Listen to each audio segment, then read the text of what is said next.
Okay. Thank you so much. Aloha to everybody online and in the room. Ready to begin? Very good. We're calling the Salary Commission to order. Commissioner, A, please call the roll to confirm the attendance of commissioners at this meeting and the presence of the quorum. Malia, Here. Ali, Present. David, Leela, Here. Sarah, Present. Rebecca. Nope. Have everyone, so you have quorum. Thank you so much. Given the presence of quorum, let us continue with our agenda and the business of the commission. But before we start, a few procedural announcements. Pursuant to section 92-3.7 Hawaii Revised Statute. I'm sorry, can you please go to the front? Oh. Thank you so much. Sorry, we should do our chart. This meeting will be conducted as a remote meeting by interactive conference technology. Members of the public will be allowed to provide oral testimony on all items on the agenda in one of two ways, either remotely or in person. If the room becomes crowded, persons may be requested to wait outside the room until called to testify. Oral testimony, both remote and in person, on each agenda item will be allowed when the item is taken up. In the following order. First, in-person testimony and then remote testimony. In-person testifiers who are registered prior to the start of this meeting pursuant to the agenda will be called first, followed by unregistered testifiers. Before testifying, please state your full name for the record. Each speaker will be limited in some time for your presentation to 3-4 minutes-ish. Please do not, we need to move this meeting along, please. Speakers for the city administration and council will be given 5 minutes. For those testifying remotely, please video conference from a quiet location. Also, please be sure your microphones and cameras are in working order.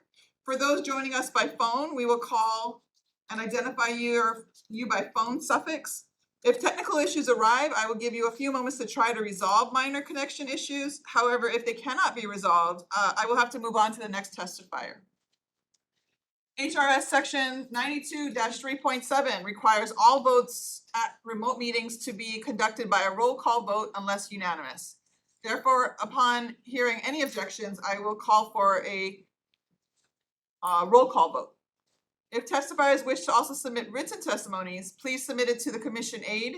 Written testimonies, including the testifier's address, email, and phone number, may be posted by the city clerk and available to the public. For those commissioners present virtually, nope, nobody's here present virtually from the commissioners. Okay. That's all for our procedures. We're now going to move on to agenda item number 3. Annual review of the salaries and salary schedules of those elected and appointed officials listed in section 3-122 of the revised charter of Honolulu. Pursuant to city charter, any actions by the commission altering salaries shall be by resolution accompanied by finding of facts. A transmittal to the mayor and council of the findings of fact is recommended to acknowledge this commission's actions. Included with your board package is a copy of the draft findings of fact and draft salary resolution prepared by myself and commission staff based on the discussion at our last meeting. Again, based on our discussion at the last meeting. We will start with a discussion on the findings of fact and take public testimony. We will then follow up with a discussion about the salary resolution and take public testimony. So now we begin. Adoption of the finding of facts establishing the salary and salary schedule for the fiscal year 2023-2024.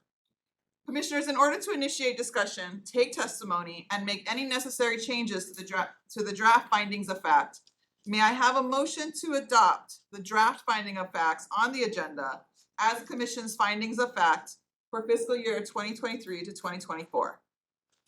So moved. Thank you, Member Tom. May I have a second? Second. Thank you, Member Hayakawa. Thank you. Before we begin discussions, we will take testimony, starting with registered in-person testifiers, then unregistered in-person testifiers, followed by registered remote testifiers, and then unregistered remote testifiers. Aid, is there anyone present wishing to provide testimony who is registered to testify? We have a list and I'll call them in order. Just to be clear though, you are referring to the findings of fact number 6 in the package, right? Finding of facts in the number 6. Okay, very good. is, Sir. I'll call the in-person first in order. Is Tina Taososi here? Tina Taososi? Okay, might be online. If you're online, we will call you during the online portion. I do not see you here in person. Next would be Kawanui Sabas. And just pull up a chair here and yes.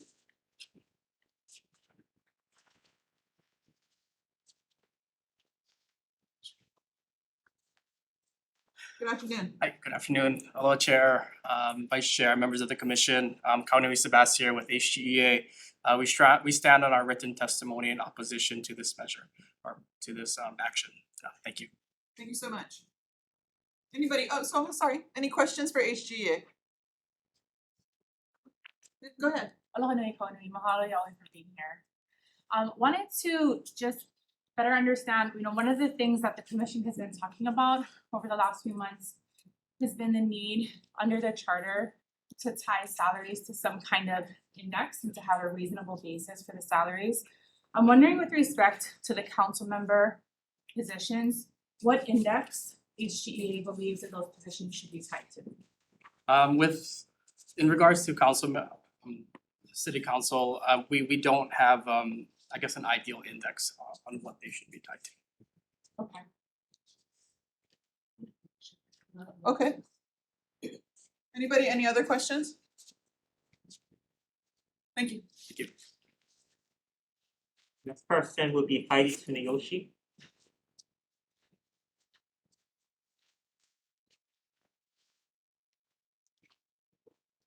Look, Councilman. Good afternoon. Thank you for having me. I'd like to provide testimony on the resolution and not finding of facts, so I can wait to the Oh, sorry, resolution. then, yeah, okay, thank you so much. Next person will be Charlene. Charlene with healthyplanetme.com. Is there a Charlene Tajir here? Are you, Okay. Also for the resolution. resolution? Yeah. Okay, no problem. Jeannie Ejai, Also, for the resolution? Okay, resolution.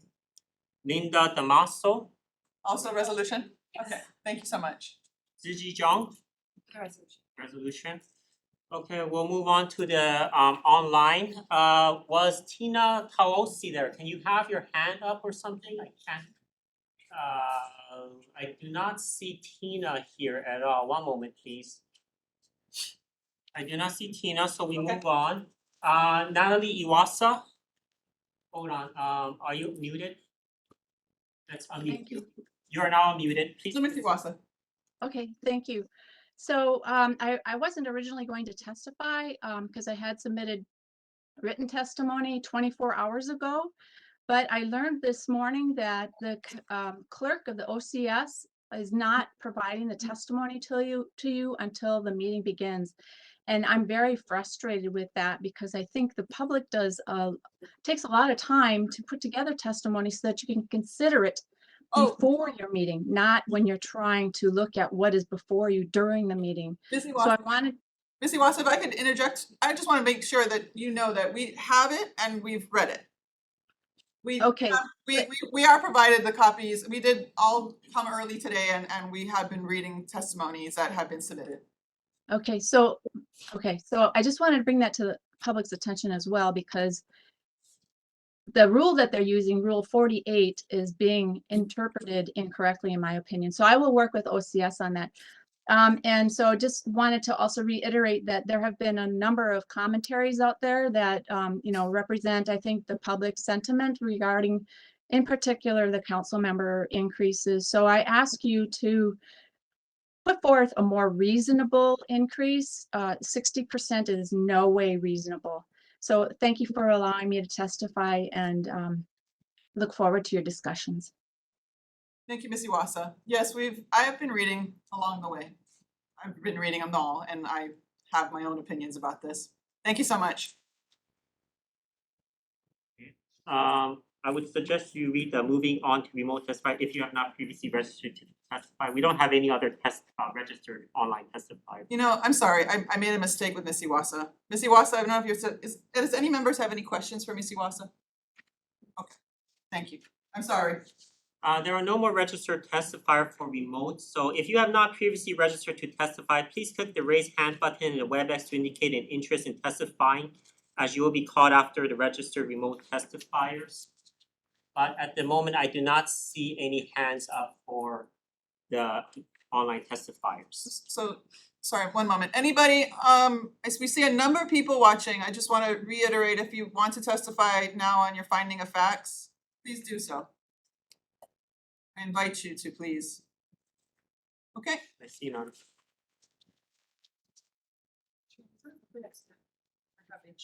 oh, if it, We will. I have a request from a member, to take a moment. Could HGA please come back for some questions?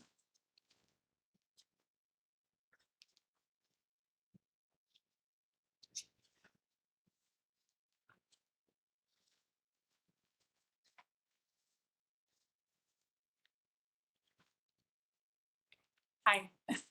Sorry, just was looking back over the testimony. Thank you again for providing it. I mean, I'm assuming you know that the salary commission doesn't have purview over the civil service bargaining units, which seems to be sort of at the heart of the testimony, not to overly simplify, but just wanna make sure that's accurate. Right. Okay. I'm just, there's a few places, I don't know if you had an opportunity to read the findings back, I know it's pretty long, but there was a few places in which I think that the commission tried to take some of what happened in conversation and highlight it in writing, really to try to reinforce some of the members' belief that the salaries really should be supported across city government and across all positions. Given the limit of our duties, I'm wondering if there are other things that you think that we could do as a body to help to provide more support for the importance of paying our civil service employees all at a level that's gonna attract the kind of quality that we're looking for in the future. And yeah, I fully understand that you guys don't have the authority to provide wage increases for civil service or bargaining unit included employees. One thing potentially could be to kind of just advocate and highlight that the city, at least from our records, the city is facing a 35% vacancy rate. And that does reflect in reduced services to the public. And while, but that's just something that we wanted to highlight and stuff. Thank you very Thank you. much. Any other questions? Thank you. Thank you.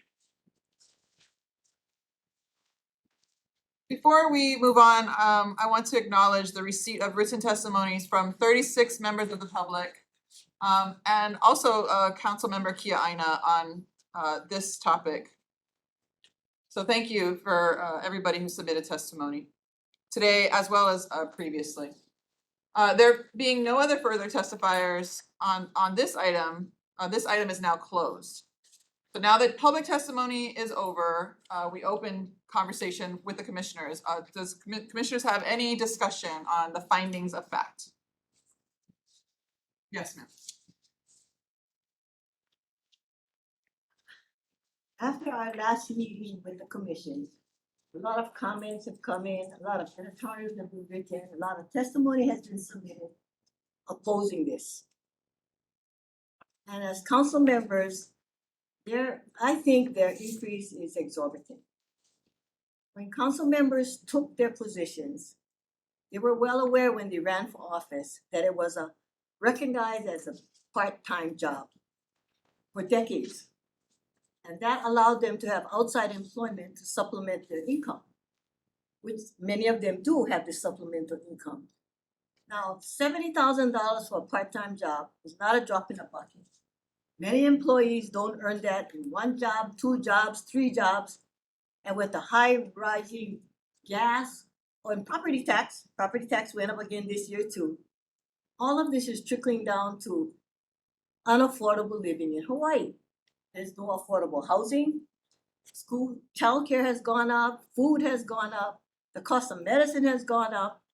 But the pay increases for the workers who are on the line doing the work has not kept up.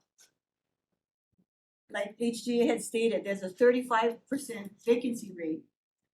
And the failure of the city to fill those vacancies across the city and maybe even some state jobs, has resulted in reduced services to the public, which the public expects and wants to have. So I think that council members do a part-time job, and maybe sometimes they do work odd hours, and Heidi knows that, weekends, nights, to attend these meetings. But they chose this job to serve the public, to serve their constituents, to hopefully make a better lifestyle for the residents of Hawaii. So at this point, I think maybe a smaller raise maybe, and when they ran for office, it's for a limited term. I don't think we should be changing pay midterm. If they run for office and it's increased at that time, so be it. But I think that the public is struggling at this point, and in all good conscience, I cannot support this for the workers of Hawaii. Everybody's still trying to get back out of COVID, and they're still struggling. So our families, 2 jobs, 3 jobs, they're not home to spend time with their kids. The vacancies lead to staffing shortages. A lot of employees get stuck working a second shift, which will lead to burnout and eventually sick calls. So I think the timing is not right at this point. Thank you. Thank you, Monica. Anybody else, further discussion? I have, Yes, Ms. Hong. I agree with a lot of what Commissioner Kubo has said. And I agree with a lot of what she said. However, I do need to go back to the fact that this commission, per charter, has certain things and criteria that we need to look at. Our purview are for the elected, as well as department heads and things like that. So we have to, by law, in sticking to the charter, look at those positions and in terms of adequate salary in line with city officials or other city jobs. So I think there's a dilemma. We understand and I fully appreciate what Commissioner Kubo is expressing. However, I need to pull myself back and as a commission member, realize that we are here tasked to look at certain positions with certain criteria. So with that in mind, I do believe we tried our best in listening to all sides, as well as looking at the positions, whatever data we had, in coming up with the best recommendation we could. In terms of the council members and council, it does look like an exorbitant increase. Perhaps there's room to discuss it there, but I do believe they were undervalued up until we came together as a commission this year. Perhaps we can further discuss if there is another, what would we say, index to tie it to. Right now, we've done it with the EM8 at the minimum because we do see them as similar in scope, although we're sort of talking apples and oranges, but that's the best we could do for now. I think it's legislative branch, Versus the executive branch. executive branch, right? So right? there's, the roles are very different. However, they are involved in policy making, a lot of policy making, large geographic districts. So when we look at similarly legislative branches of the state, their districts are much smaller. They serve a smaller constituency as well as the 5-month term, right? So I do hear Commissioner Kubo. However, I feel we did our best to carry out what the charter requires of us. Perhaps because there's so much, I guess, more the backlash is with the council, we can relook at it. However, I do believe they deserve a substantial increase. Exactly how much, I guess I'm open to discussion, but that's what, I just wanted to focus on what our scope of authority is really, and I appreciate Commissioner Soon's question to HGA. Are there things as a body we can advocate as well, because we feel the same for employees as well. That's all. Thank you. Thank you, both of you. Members, anybody? Yes. And another comment. It's true that there haven't been any pay raises for the last 4 years. And I was a member of the former administration's cabinet.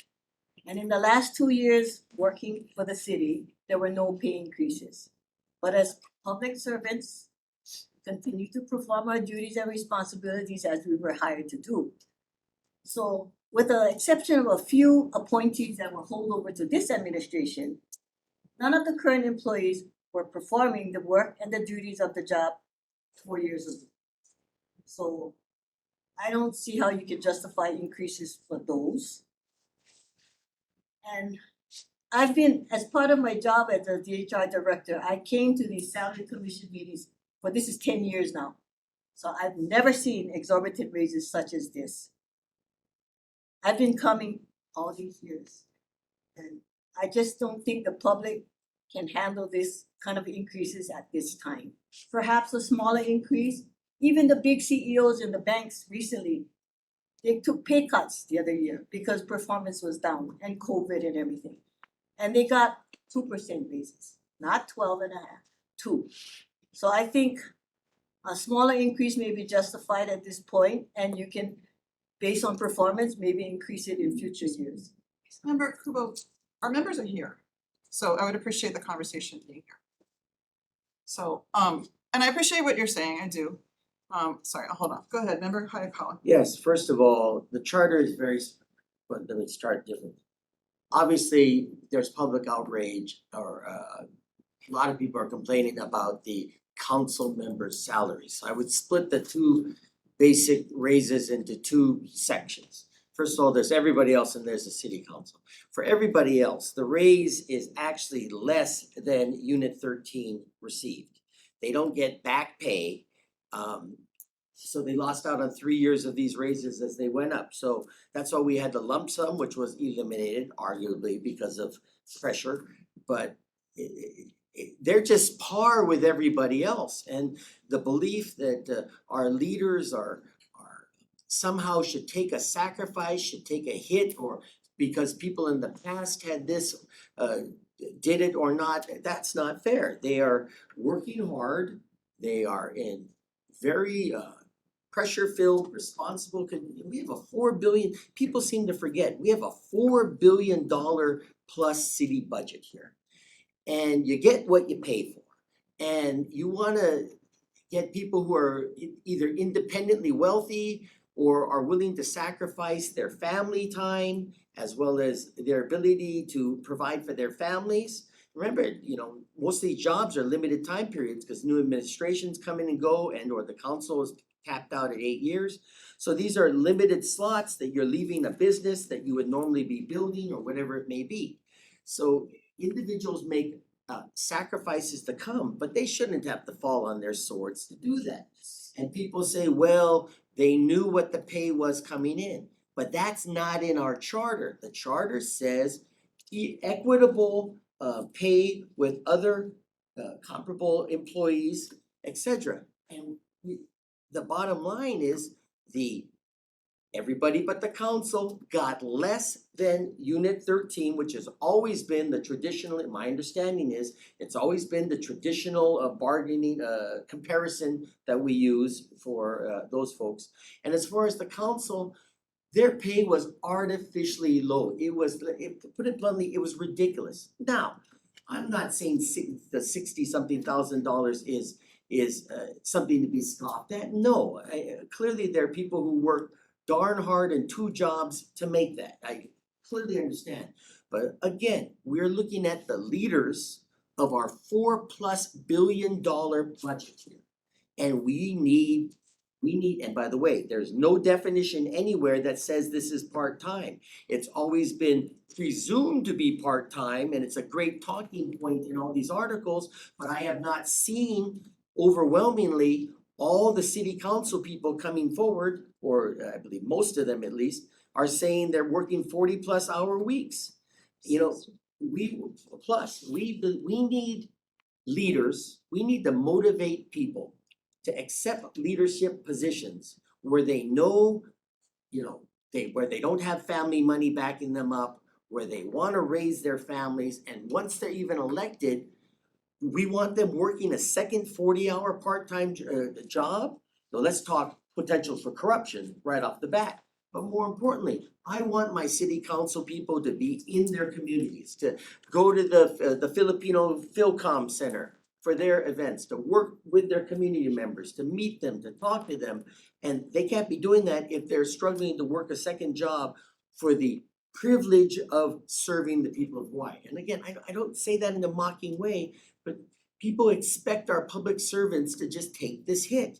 And then they complain about them, it's saying like, it's the same thing with judges, I submit. The judges, our leaders, our elected officials, they're punching bags and arguably maybe they deserve it sometimes. But really, on pay, they deserve equitable pay.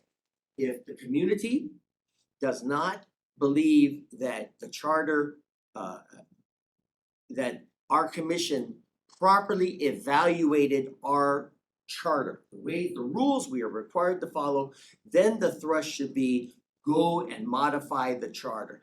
Put into there specific benchmarks. I see nothing in any of these documents.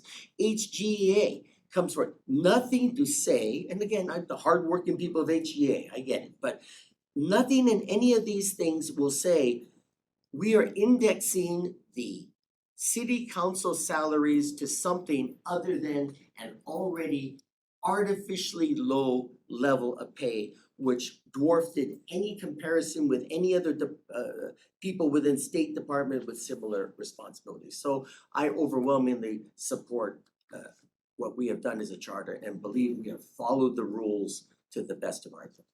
Thank you, Member High. Anybody? Yes. Sure. Member- I would just like to return us to the findings of fact and echo what Commissioner Tom brought forth. Just the charter for this commission is to ensure adequate compensation for the work being done and ensure essentially that there's equity, and 3 years of not having salary increases when the bargaining unit did. This is just us playing catch up, and it is a big number and it's a hard pill to swallow, and I absolutely understand that. If we were in the private sector, we'd be able to do that year over year. That's not this commission's, or that's not in this commission's jurisdiction to put a multi-year plan together. So I think we're doing the very best that we can to address what we saw as an inequity that has happened over the last few years. And I know it's a big pill to swallow. I think it's important that in the findings of fact, we recognize that. And this commission, I think, has done its best work trying to figure out how we deliver on our charter. Thank you, Member Day. Anybody else? Member Sue? Yes. Want to echo what both Commissioner Gay and Commissioner Tom said about the need to ensure that we have adequate compensation for work performed and a sensible relationship with the salaries of the other city positions. I think that for those that have followed us, and thank you for the patience for many of our community members and electeds and administration members that have followed us over the last few months, we've struggled with this. I think that this table and those that have come before us have struggled with this idea of how do we understand how these positions fit within the larger city government and everything that is happening within our communities and within our economy, but also wanting to address 35% vacancies, not only at the civil service level, but how does setting the salaries of the leadership within our city government impact the excitement that our next generation has about wanting to serve within city government? To me, this is really not about the current members who are sitting in the cabinet or our current electeds, the mayor, prosecuting attorney, or any of our council members. To me, this is really about who we attract in the future. I feel good about these findings of fact. I look to, based upon HGEA's testimony today, I look to item 19 in our findings of fact, and we mention here that having 1 in every 4 positions within the city empty with significant vacancies in every department directly and negatively impacts the ability of the city to serve the needs of our residents, which I think that Commissioner Kubo talked about as well. I think that those are important things. I'd be open to strengthening that language if you folks have language to suggest there. If HGEA has language to suggest there, I think that it meets that intent. I think that I struggle a little though with wanting to make sure that we're not working as a body from an idea of scarcity. The idea that these folks should be paid more, so therefore don't pay these folks more. To me, we should be uplifting all of our city employees, and we should be uplifting all of our communities. The city lapsed over $1 billion in its budget last year. It's set to lapse $1 billion again in the upcoming budget. The raises that we're recommending are a total of less than 1.1% of the budget. I think that I would really love to see, and I've been really proud to see this commission come from a space of let's invest in making the city the best that it can be, our workforce the best that it can be, perhaps set a tone for other bodies as well, so that we can continue to invest in the best and brightest for our city government and ensure that we're meeting the needs of our community. So that's sort of my overarching feeling and why I feel good about this. I think with respect to council members specifically, it's others have acknowledged on this commission, this one-time bump is significant. It's hard to not see that on its face. I do want to remind us that where we started was perhaps bringing council members to the same pay as deputy directors. Not even department heads, not even the mayor. Even though they're a co-equal branch, we started with talking about bringing them to the deputy level. That would have been over 160% increase. And we all felt like that was far too much. We heard community testimony over the last few months, some in support, some with concerns, and we felt really that's too much. Even though perhaps the work is on par with a deputy director, that increase was gonna be far too much. So we scaled it down below any of the original proposals, and we scaled it down to a level that's less than the mayor, less than directors, less than deputies, less than most administrators, and it's like middle of the range of what most sort of section heads, EM5s make, and the low end of the range of what EM08 made. And although yes, it's a big one-time jump, it feels to me like the conversation we've had over the last few months has really been responsive to these concerns about that increase and tried to find a way that we can provide this one-time increase that can be equitable with other positions, really demand the level of work that we heard some of the members are putting in, and hopefully attract really good quality people for the future. We heard testimony from the public saying that there were people saying that they would have perhaps run for office had there been a pay that was a living wage. They didn't have to make sacrifices for their families or work other part-time jobs. So I just wanna, as hard as this is, I think for a lot of us, I do want to say that I'm proud of the work that we've done and provide my support for this findings of fact. Thank you, Member Sue. I wanna, anybody else, any other responses to one another? If I may just add, everybody has very articulate reasons for their positions, and I thank all of you.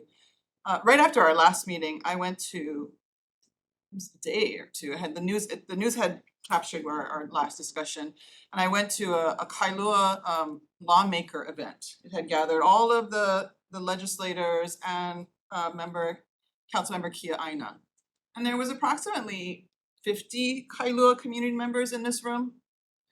And they stood before all of us, and I'm not kidding when I tell you all the questions went to Member Kia Aina. All of them. Like it was one and there was still a wad of them that we ran out of time. So it is these jobs, I mean, there is nothing in the charter, as far as I understand, that says that these jobs are part-time. These jobs are in fact 24/7. They do not get standby pay. They do not get overtime pay. They do not get, they don't have the opportunity to go up in steps. This is the moment that we acknowledge that hard work of those council members. I do hope, there will be some scrutiny on these part-time jobs, and rightfully so. Good. I hope that there will be many, many more people interested now, just as Member Soon said, in running for these offices. I hope that we are going to be inspiring the next generation of council members to come and to know that we acknowledge that this work is noble, this work is hard, and the pay should reflect that. And they should not be subject to such ridicule and their families dragged with them. So that's thank you. So with that, anybody else within our body, any comments or questions or concerns? Okay. So there has been some discussion about amending the finding of facts. Is there proposed language for that?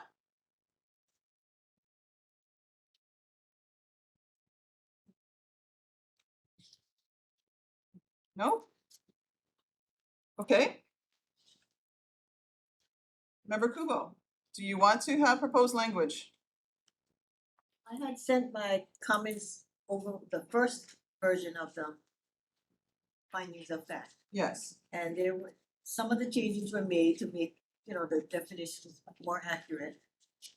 But I still can't support the high increases. And for the band director, normally, his pay was always lower than a director. Because pay and classification, Commissioner Tom knows that they look at the scope of the department. The band has 45 members. Every other department has hundreds of members. So I felt that at that time it was adequate. So I don't think that increasing it to a deputy's level is warranted at this point. May I ask, does HR, is there do the other departments have the historical, Native Hawaiian, cultural weight in all these years? And when you look at a scalpel in an ME and all of the skills that takes, is there a diminishing of the baton and the arts and all of the skills that takes? Because I will take umbrage that the Royal Hawaiian Band that this city carries upon it, we are comparing all of these other departments as standard government services, but as long as we have a Royal Hawaiian Band, the cultural weights that are significant and the honor of that band, I choose not to diminish that. Well, there was a mayor's office of culture and arts that does all the cultural things for the city in conjunction with the band performing. But I'm just saying that that's how they looked at the classification of a scope that you manage for a department. So I think that's what resulted in the band not being at the same level as over the years. Wasn't there a time that he was at a level of, his title is director, his or her, I would like to keep acknowledging, I hope one day there's a her or a them. Well, I wouldn't be able to give you all the history of that, but as far as for all the time that I was with the city, it had always been a little lower than director. And it will continue to be a little lower than director. So maybe Lila can expound on that, cause her section dealt with all the classification. Yeah, well, classification looks at scope and all of that. We don't necessarily do it for cabinet members and directors. I'm not really sure on the history of it. I'm not sure when it became a department. At first, I think it was like a body under the office of the mayor, or even maybe, I'm not even sure if it was under the MT. However, I do know that it was the only municipal band in across the land, nationwide. Big Island has subsequently created one, not even close in size to our Royal Hawaiian Band. So I do understand the significance. And there's a lot to it there and what it brings to Honolulu. But taking Commissioner Kubo's view in terms of scope, I think it was proper for us to look at it as more of a deputy, and I think that, is fine in terms of the overall role. It may not have as significant policy making as controversial kind of issues that we see the other directors have. So I do think it's adequate at the department, deputy department head level. I do know that, we're very proud of our band. We should continue to support it, the value it has for us culturally. So I think what we have in the recommendation is good. Yes. Anybody else? Okay, so we're still, thank you, both of you. So we're on we're on the amending of the version 2, number 6 in our package. So. I think so either of you or anybody, should say anybody, have proposed language that you want to change? And I think at that point, Layu, we have to vote on each change, or, You would want to describe the change and then vote on the change, if you know what the change is. okay, Well, I have some, it's more, what you call editorial, okay, because we made a change for, now let me find it. It was covered officials, and then the next one said covered employees. I just wanted to see if. number 8, we changed it. I think Did you? therefore the covered officials were denied. Okay, and then number 9 says covered employees, so should that be Oh. officials as well? Thank you.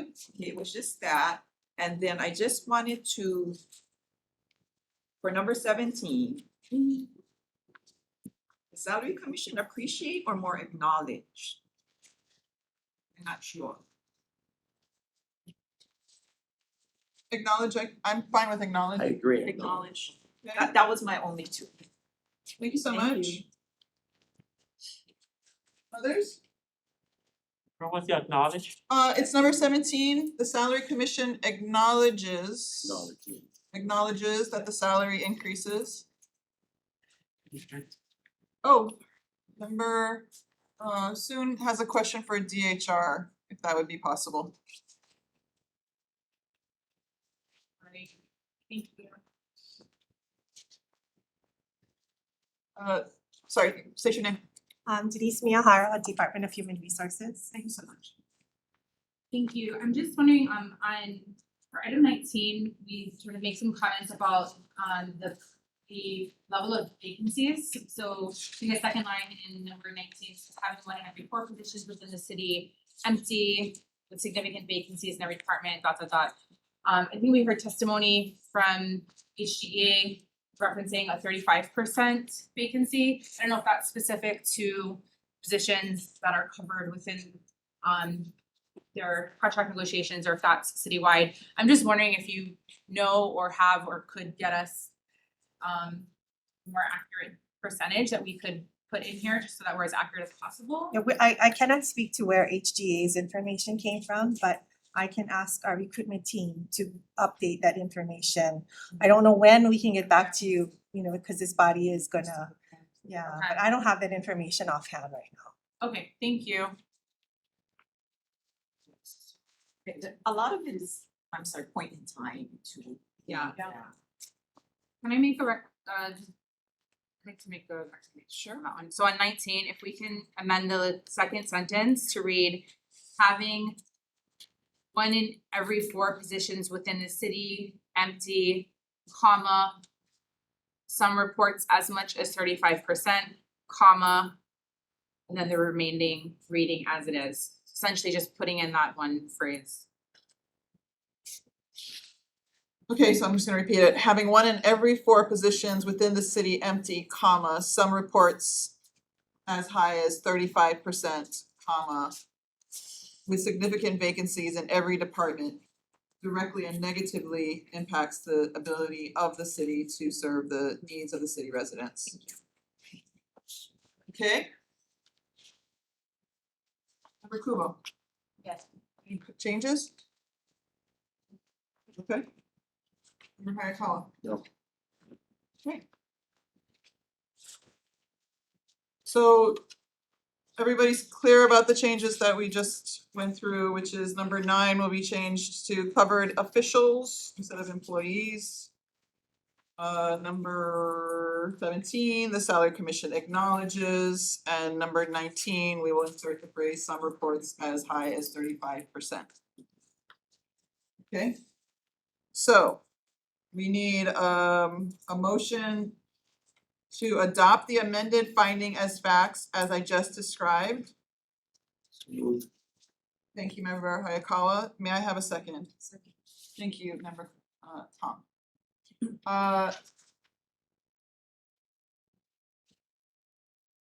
Hope I got this right by you. Is there any further discussion? that would nearly double the salaries of Honolulu Council is moving through the city salary. I'm sorry.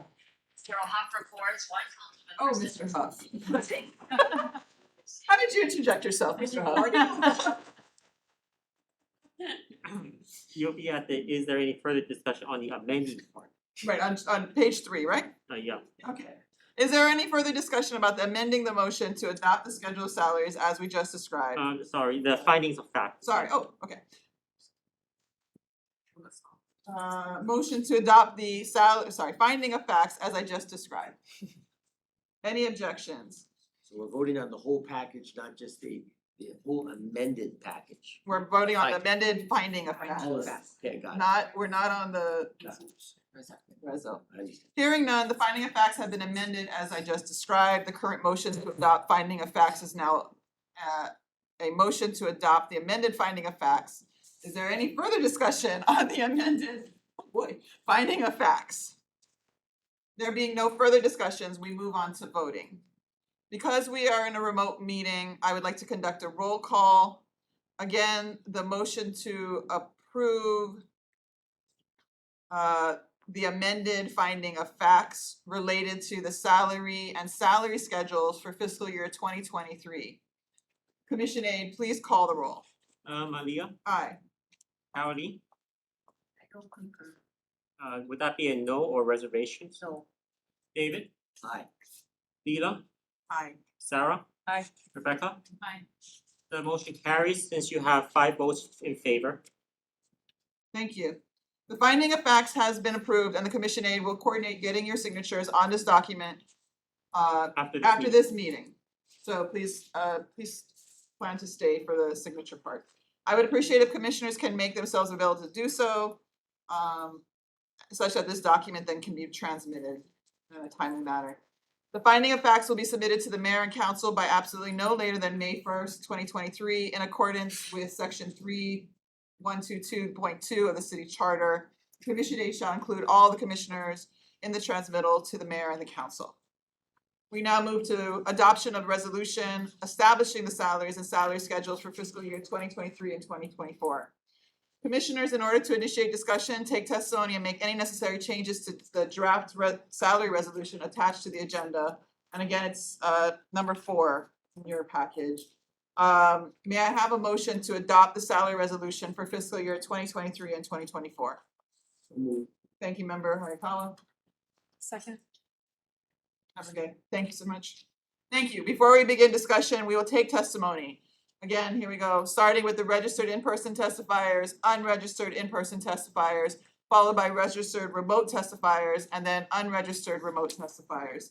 Aid, is there anyone present wishing to provide testimony? Again, we're on the resolution, who has registered to testify. Yes, Chair, the first one will be Heidi Tsuneyoshi. Council member. Welcome.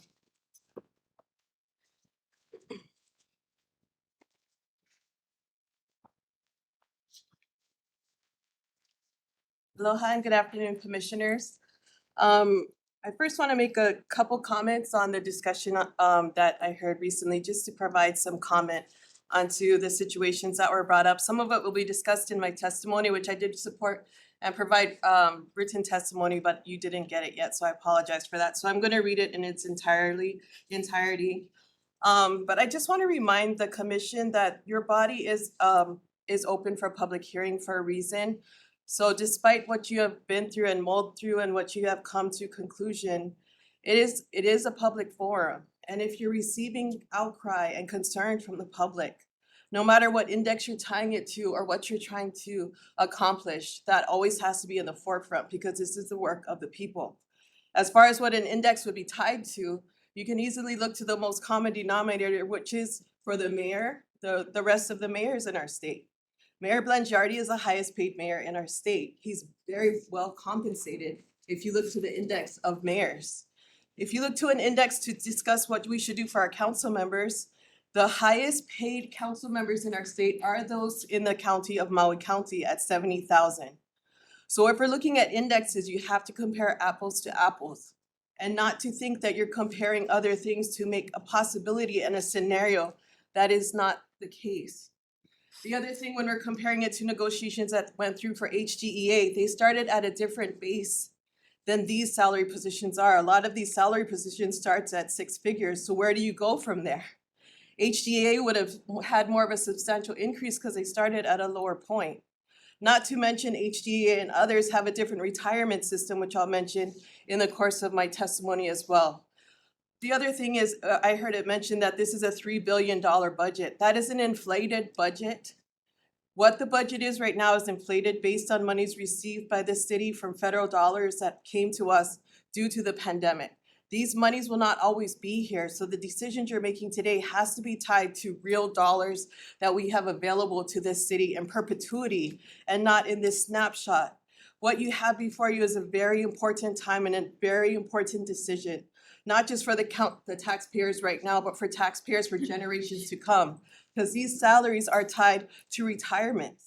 All of these people that will retire at a 6-figure income will be retiring at that level, which we already talk about all the time. Our retirement system is very overburdened, and what are we gonna do?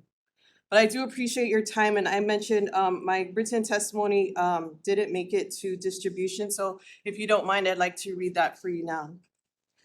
To the chair and honorable members of the Salary Commission, I submit testimony today in response to the proposed salary increases for Mayor Blangiardi, his administration, and the Honolulu City Council.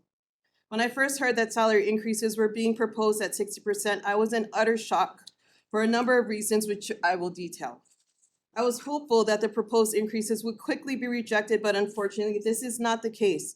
So here I am today to share my very sincere concerns.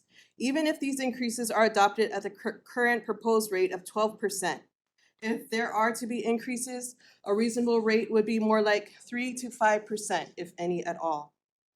Reasons to reject salary increases. Timing. The people have gone through one of the most trying times in our history, and many have suffered great personal and professional loss.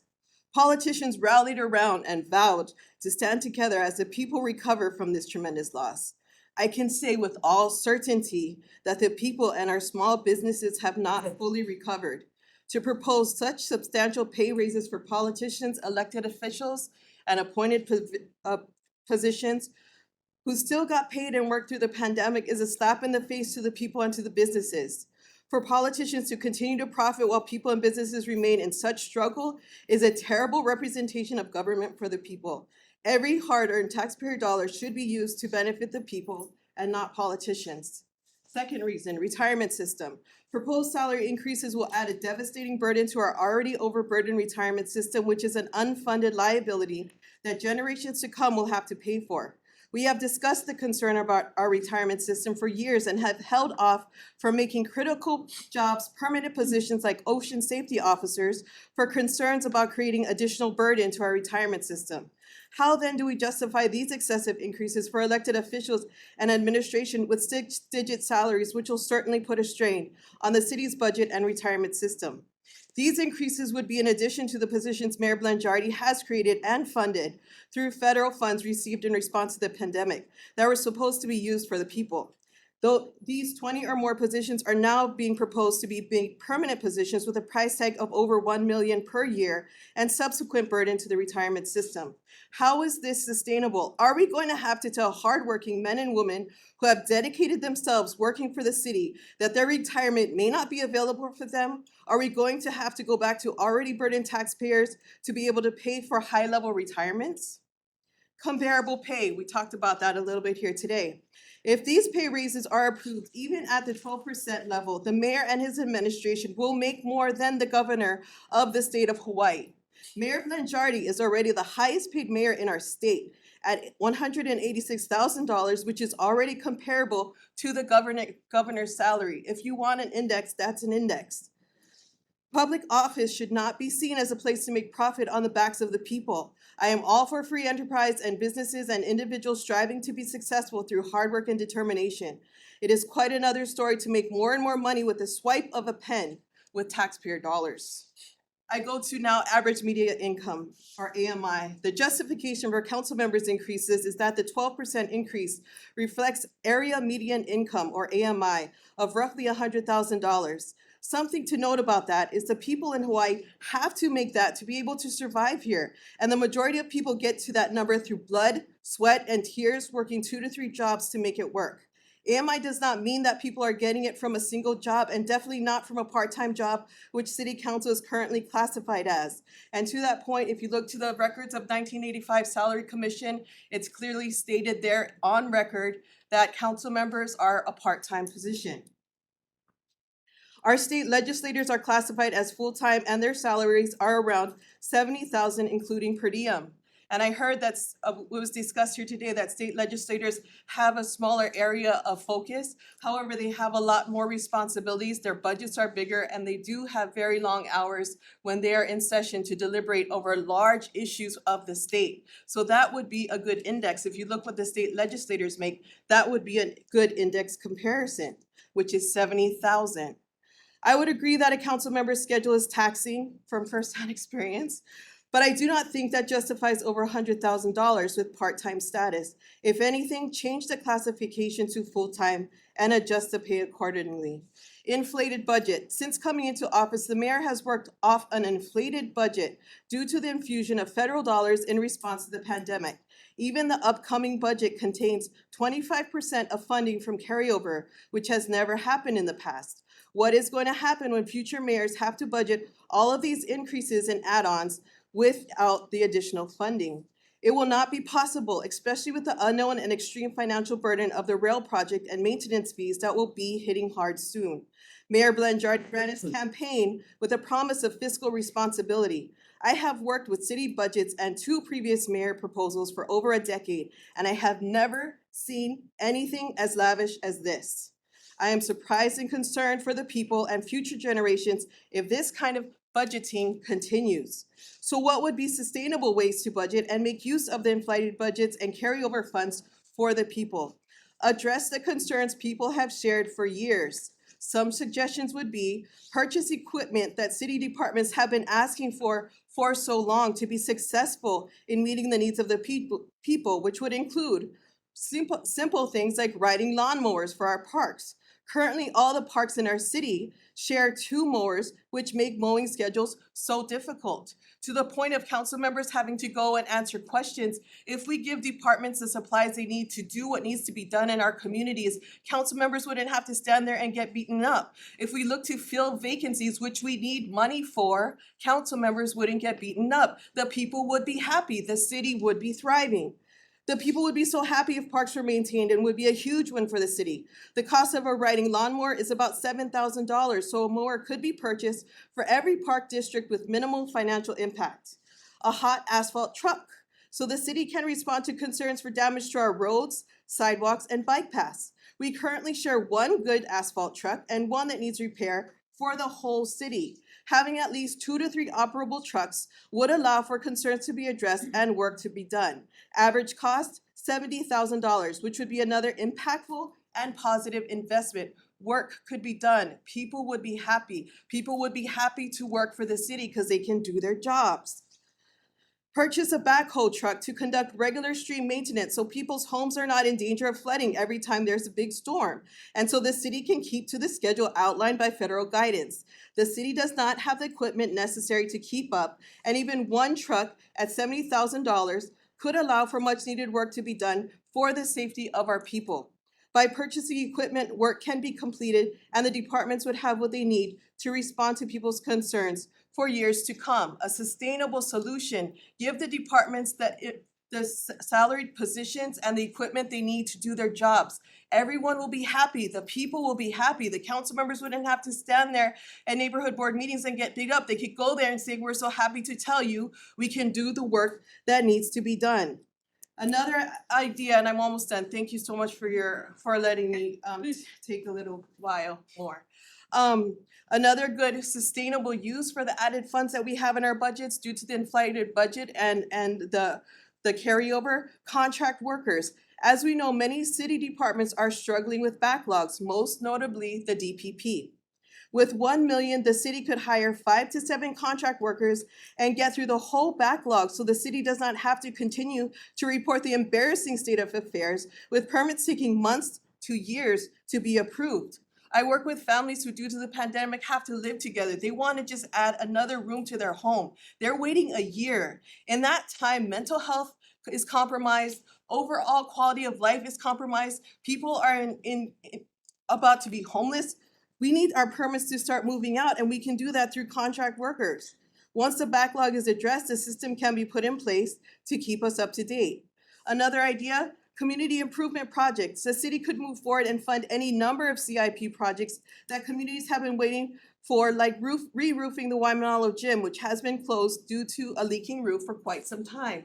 Our children and families have been through so much. They need their parks to be in operation. It's very important to quality of life and mental health, especially for our children and our seniors and citizens of all ages.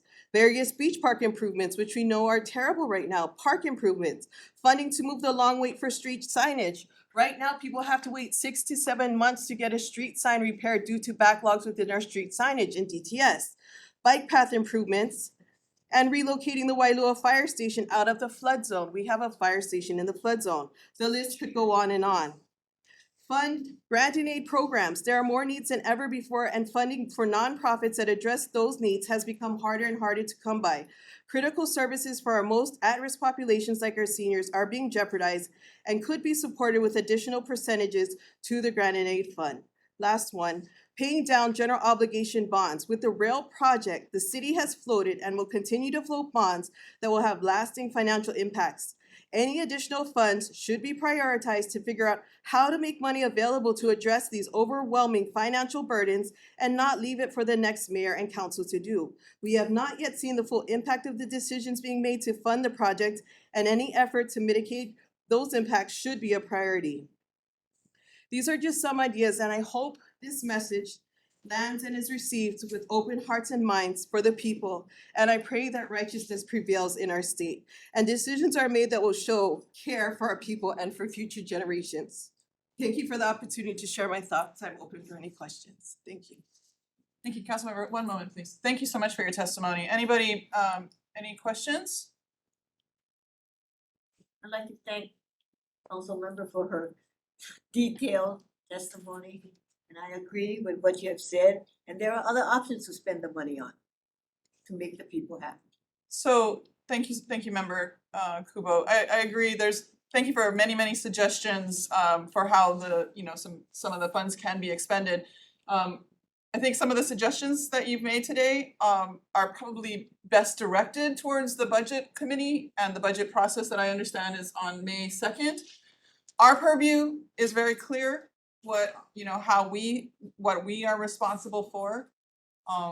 So I thank you for your time and all your mana'o and your own commitment to this city as well. If I could respond just very briefly, your purview is to decide the salary, but your decision on what to do with these decisions for salaries affects everything else. So you can't see it in just a carpet. We're not a compartmentalized Yes. version. We are not. We're not seeing it in a compartment. We're going to respectfully agree and disagree. And that's what I love that we're having this conversation about how I think this whole community, we all have thoughts and frustrations and hopes for the city and the state. We're all working together towards a future. And I hear you. I hear your ideas of how these funds should be expended, and hear us too. I think there are people in this community who are also in agreement that these positions need increases. So I appreciate your time and I appreciate what you brought to this table. Thank you for your time. Thank you so much. Oh, yes, Member Gay. I just really wanted to acknowledge and appreciate your testimony. I think it was really powerful, and you and I share passion around Yes. our community, and I see it as an investment in leadership that needs to be held accountable to do those things that you're talking about, because I feel passionately about the equipment and the parks and all those things that need to get done. And for me, this is an investment in that leadership to ensure that it gets held accountable to do those things. So I just want you to know that I appreciate the vision that you have, and for me, this is a route to help get there. Thank you. Thank you for your time. Thank you.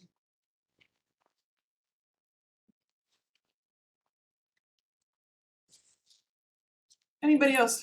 The next person is Charlene Tajir. No? I'm just here.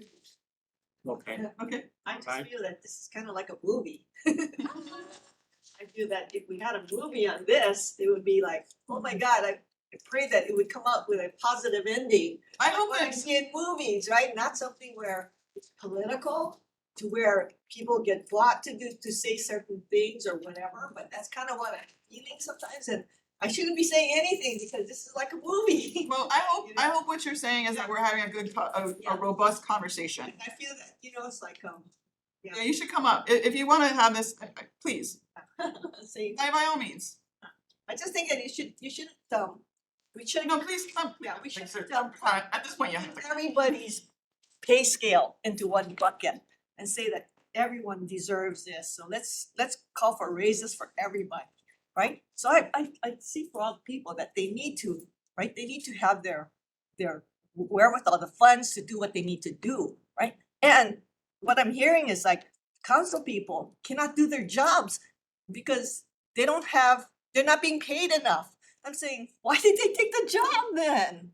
Right? You mean they can only perform if they get paid? That's what I'm hearing. They ran for office with their pay scale, like what Kubota was saying, and that's what they want to do.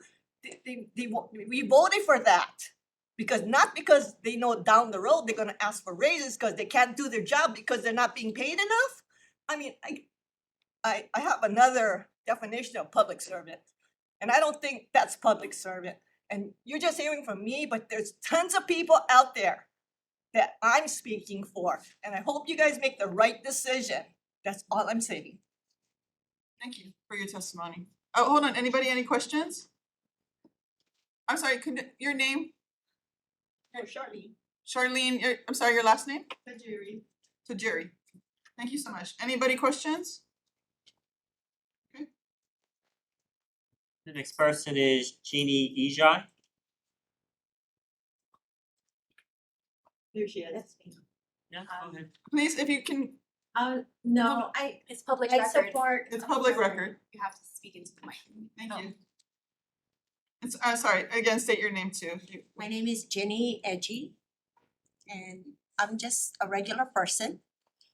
And I'm here to support Heidi, because I agree with what she said, and I agree with what Charlene has to say.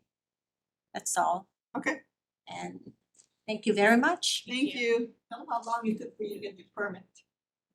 Oh, it's been 3 years that we've applied for a building permit. It's been 3 years and it has not been approved yet. Wow. Yeah. And the property is in McCully. It's a 3-unit apartment building. It's a small little apartment building that my mother-in-law had left for us. We've been trying to get it renovated. It's been infested with homeless people and druggies. We've had to hire security guard at night so that we don't get sued by the neighbors for all the squatters in there. We've been trying to get a permit to get it renovated so that it's livable. A lot of people could live in it.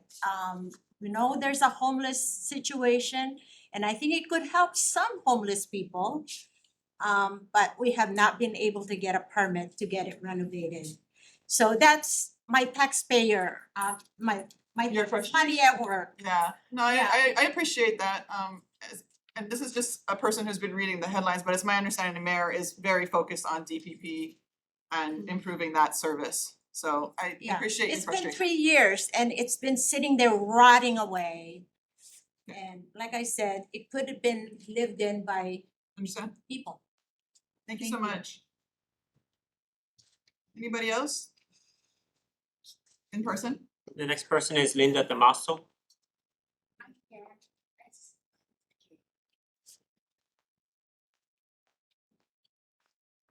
Hi, I'm Linda Damaso, and I'm here to support Heidi's testimony, Thank you. and that's about it. Okay, thank you so much. All right, the next person is Gigi Zhong. Aloha. Hi. Sorry, Commission. Melody Young. Your name? My legal name is Chizishong. However, for the purposes of just I think you need to talk a little louder for us old fuds. Into the mic. Hey. my American name is Angela Melody Young. I just want to applaud Councilmember Heidi Zunishi's testimony. That was like the insider scoop about the salaries for the council members. And I just am so appreciative of all the knowledge that she had to share with all of us here today. And also, so I'm gonna be testifying in strong support of the adoption of the resolution establishing the salaries and salary schedules for the fiscal year of 2023 to 2024. I'm a safety coordinator from the Kapalama Neighborhood Security Watch. We are a grassroots initiative of the Honolulu Police Department, so I'm very invested in the safety and in the safety efforts of the city, and of course the emergency management departments at the city, and of course the judiciary's operations here at the city, specifically the city's prosecuting attorney. The city's prosecuting attorney implements various programs such as victims and witness COCOA services programs to support victims of sexual abuse and violent crimes who are going through the criminal justice system. And the prosecuting attorney also implemented the Weed and Seed and Safe and Sound. Both are programs like Neighborhood Security Watch. And the prosecuting attorney also has a habitual crime unit to study those who make a living out of being criminals. So the salary for the prosecuting attorney's department is something that I'm a very big supporter of. So in my testimony, I will be supporting three things. So the first being the city's prosecuting attorney, and then two, the mayor and the raise that he's requested for some of the city departments, and then three, just generally salaries for the other city departments. Okay, so on January 31st, the prosecuting attorney notified the city council about unbudgeted temporary positions for a planner. And the prosecuting attorney requested this position to assist the audio visual production team and project management team in providing audio visual services, media services, and to implement and sustain all technology related activities for the prosecuting attorney.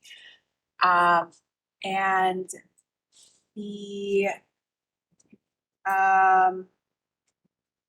second unbudgeted temporary position request was from March 1st, 2023 for a senior clerk typist. And this position will assist the victim / witness counselors and the victims and witnesses of violent crimes division. And in the operating budget for the prosecuting attorney, it looks like the appropriated funds from 2023 was about 19 million, and then the request for this year is going to be 22 million. So we are very big supporters of prosecuting attorney and the judiciary operations. So hopefully that can be granted. And also the prosecuting attorney wrote a letter to explain the rationale to why some of the deputy attorneys may need a raise. I can't find the letter right now, but I'm sure someone here probably read it. Oh, okay. We've read it. And the rationale was because the AG's attorney gets paid more than the There's multiple reasons of their justification, but yes. Okay, Amongst that, there was we index, we look at comparisons. okay. We look for comparisons. Oh, okay. Well, we are in support of the deputy attorneys raises. And Angela, can we get you to zero in on the mayor and yes, council members? yes. So to the mayor, in the letter to the members of the Salary Commission on January 27, 2023, the mayor commented on the compensation for directors and deputy directors for our city departments. And in the letter, It thanks each of the members of the Salary Commission for the work undertaken to determine fair and equitable compensations for our city leaders. Running a city department is demanding, stressful, and requires a high degree of technical expertise, commitment, and sacrifice of time. It also requires leadership and command of day-to-day city operations. Directors and deputies are required to represent the city administration before the city council, the media, at public meetings, on complex and controversial community matters. And the magnitude of their scope of responsibility and their purview directly impacts our communities. So I'm in support of the raise. And then so three, lastly, the salaries for the various departments such as Honolulu Police Department, the HFD, also the Emergency Management Department, which operates core crisis outreach response engagement and has a direct impact with homelessness in our communities, which we know is a big issue and a big concern here in Hawaii. So we're in strong support of all that. And yeah, thank you so much. Thank you so much, Angela.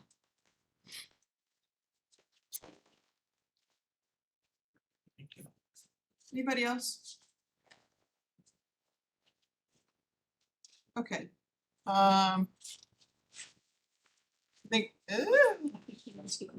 Yes, oh, please.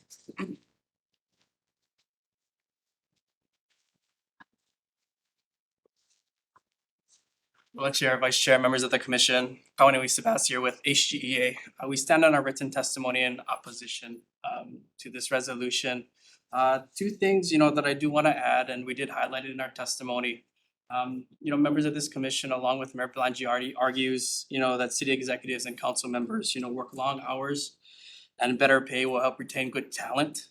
Great. That's the same argument that we have been making for years for public employees. And shouldn't that argument be applied to them, the employees that actually do the work for the city? The second point that I do want to make is Mayor Blangiardi argues that this is about pay equity. And that, HGA members did negotiate a raise increase in their recent contracts. Sure, but a 12% wage increase on a $48,000 salary is an absurd comparison to Mayor Blangiardi's salary jumping from $187,000 a year to, I believe, $209,000 a year. Thank you. Anybody? Oh, sorry. Any questions? Okay.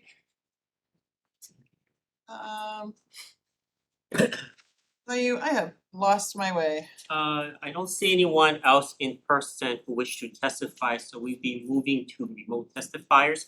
I don't see anyone raising their hands, so you might wanna start with a script about if you haven't registered to testify, because we don't have any registered online testifiers. I see Ms. Iwasa has her hand raised. Okay, for the rest of, we'll start with her, and then for everyone else, please raise your hand. Ms. Iwasa is unmuted. Go ahead, Ms. Iwasa. Thank you. So thank you so much for all the discussion. I just want to make two comments. First of all, with respect to this full-time versus part-time issue, there are pros and cons to each. And, as a part-time legislature, which I see the council as, it allows citizen participation, citizen representatives. Whereas when you get into the full-time, you tend to have more people who are politicians and not much business people or that type of person. So that's a discussion I think that we need to have outside of the Salary Commission. For myself, when I ran for city council, one of the reasons I ran was because I would have the capability of continuing my personal practice, my CPA practice. And had it been a full-time position formally, then I wouldn't have been able to run. And not to say that I wouldn't have done adequate work. I'm just putting that out there for your consideration. With respect to the indices, I thought Heidi Tsuneyoshi made some very good comments about that. This, tying it to the state legislature or the other indices that she mentioned. It doesn't necessarily have to be the deputy directors that you're looking at. although I understand this is kind of late in the game because you are ready to finalize your report. But I do think that those are good and valid points, and perhaps down the line, we do need to look at amending our charter, and this particular session, 2023, that you're participating in has pointed out some of the reasons that we would potentially need to amend the charter. So thank you so much for allowing me to testify. Thank you, Ms. Iwasa. I wanna raise the legislative point because I work in that entity and they do work equally hard. Different different scope, different area of policy making, but I hope that the comment I had made with regards to the meeting that I had attended where Esther got all of the questions was not a diminishing of their role. I just wanna make that clear, because Certainly.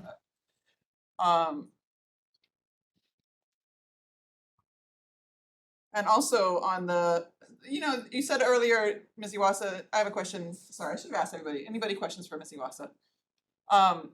You said that when you ran because, and you appreciated the part-time because you would have had to give up you didn't want to give up your CPA. Do you envision that others, let's say there's teachers who might be interested in these council positions and then would have return rights to go back to teaching? Sorry. I'm sorry, what is the question? Teachers who might, Now that, I sorry. mean, with this potential increase, do you envision that there would be other positions that might be interested in running, such as teachers, who then would have return rights to their Oh, shit. I'm so sorry. So, that's a good question, and certainly not every profession allows that. I mean, if you have an employee who wants to run for city council, that position probably isn't going to be available when the term is up. It's more, I think, along the lines of those who have their own businesses. Because the council position is supposed to be just a temporary thing. It shouldn't be a lifelong thing like it is at the legislature. And so if you're going to consider running, what I think a good thing to do is to plan what will happen after that term is up. Right. So for me, that's what I did. I considered, well, if I run and I only get one term, then I need something to fall back on. And I didn't want to go back into the mainstream employee route. I wanted to have the capability of having my own practice available to me. And I wouldn't have been able to do that had it been recognized or seen as a full-time job. Okay. Thank you. I would note that, again, I believe all or maybe all but one of the letters submitted from we sent out a questionnaire, or rather a questionnaire was provided to us stating the average amount of hours worked by the council members, and it all exceeded 40 hours. And again, I don't see where it is specifically in our charter that this is a part-time position. And we were also told that one salary commission can't dictate to the next salary commission Right. what to do, which is a huge problem because we can't lay out year by year increases in pay. It can't be done, so. Which also speaks to, Councilmember, you had raised the 1985 charter Yeah. salary commission. And we're not So- subjected to that, but again, what I read, the materials I read about the average hours spent, it was immense. Yes. So may I address that? Sure, Ms. Iwasa. Yeah, so before I ran, I spoke to council members and I was well aware that some of them were putting in 40 hours or more a week. The other side of that is that we also have full-time people who are holding still part-time jobs, interests in their own businesses, whatever you want to call it.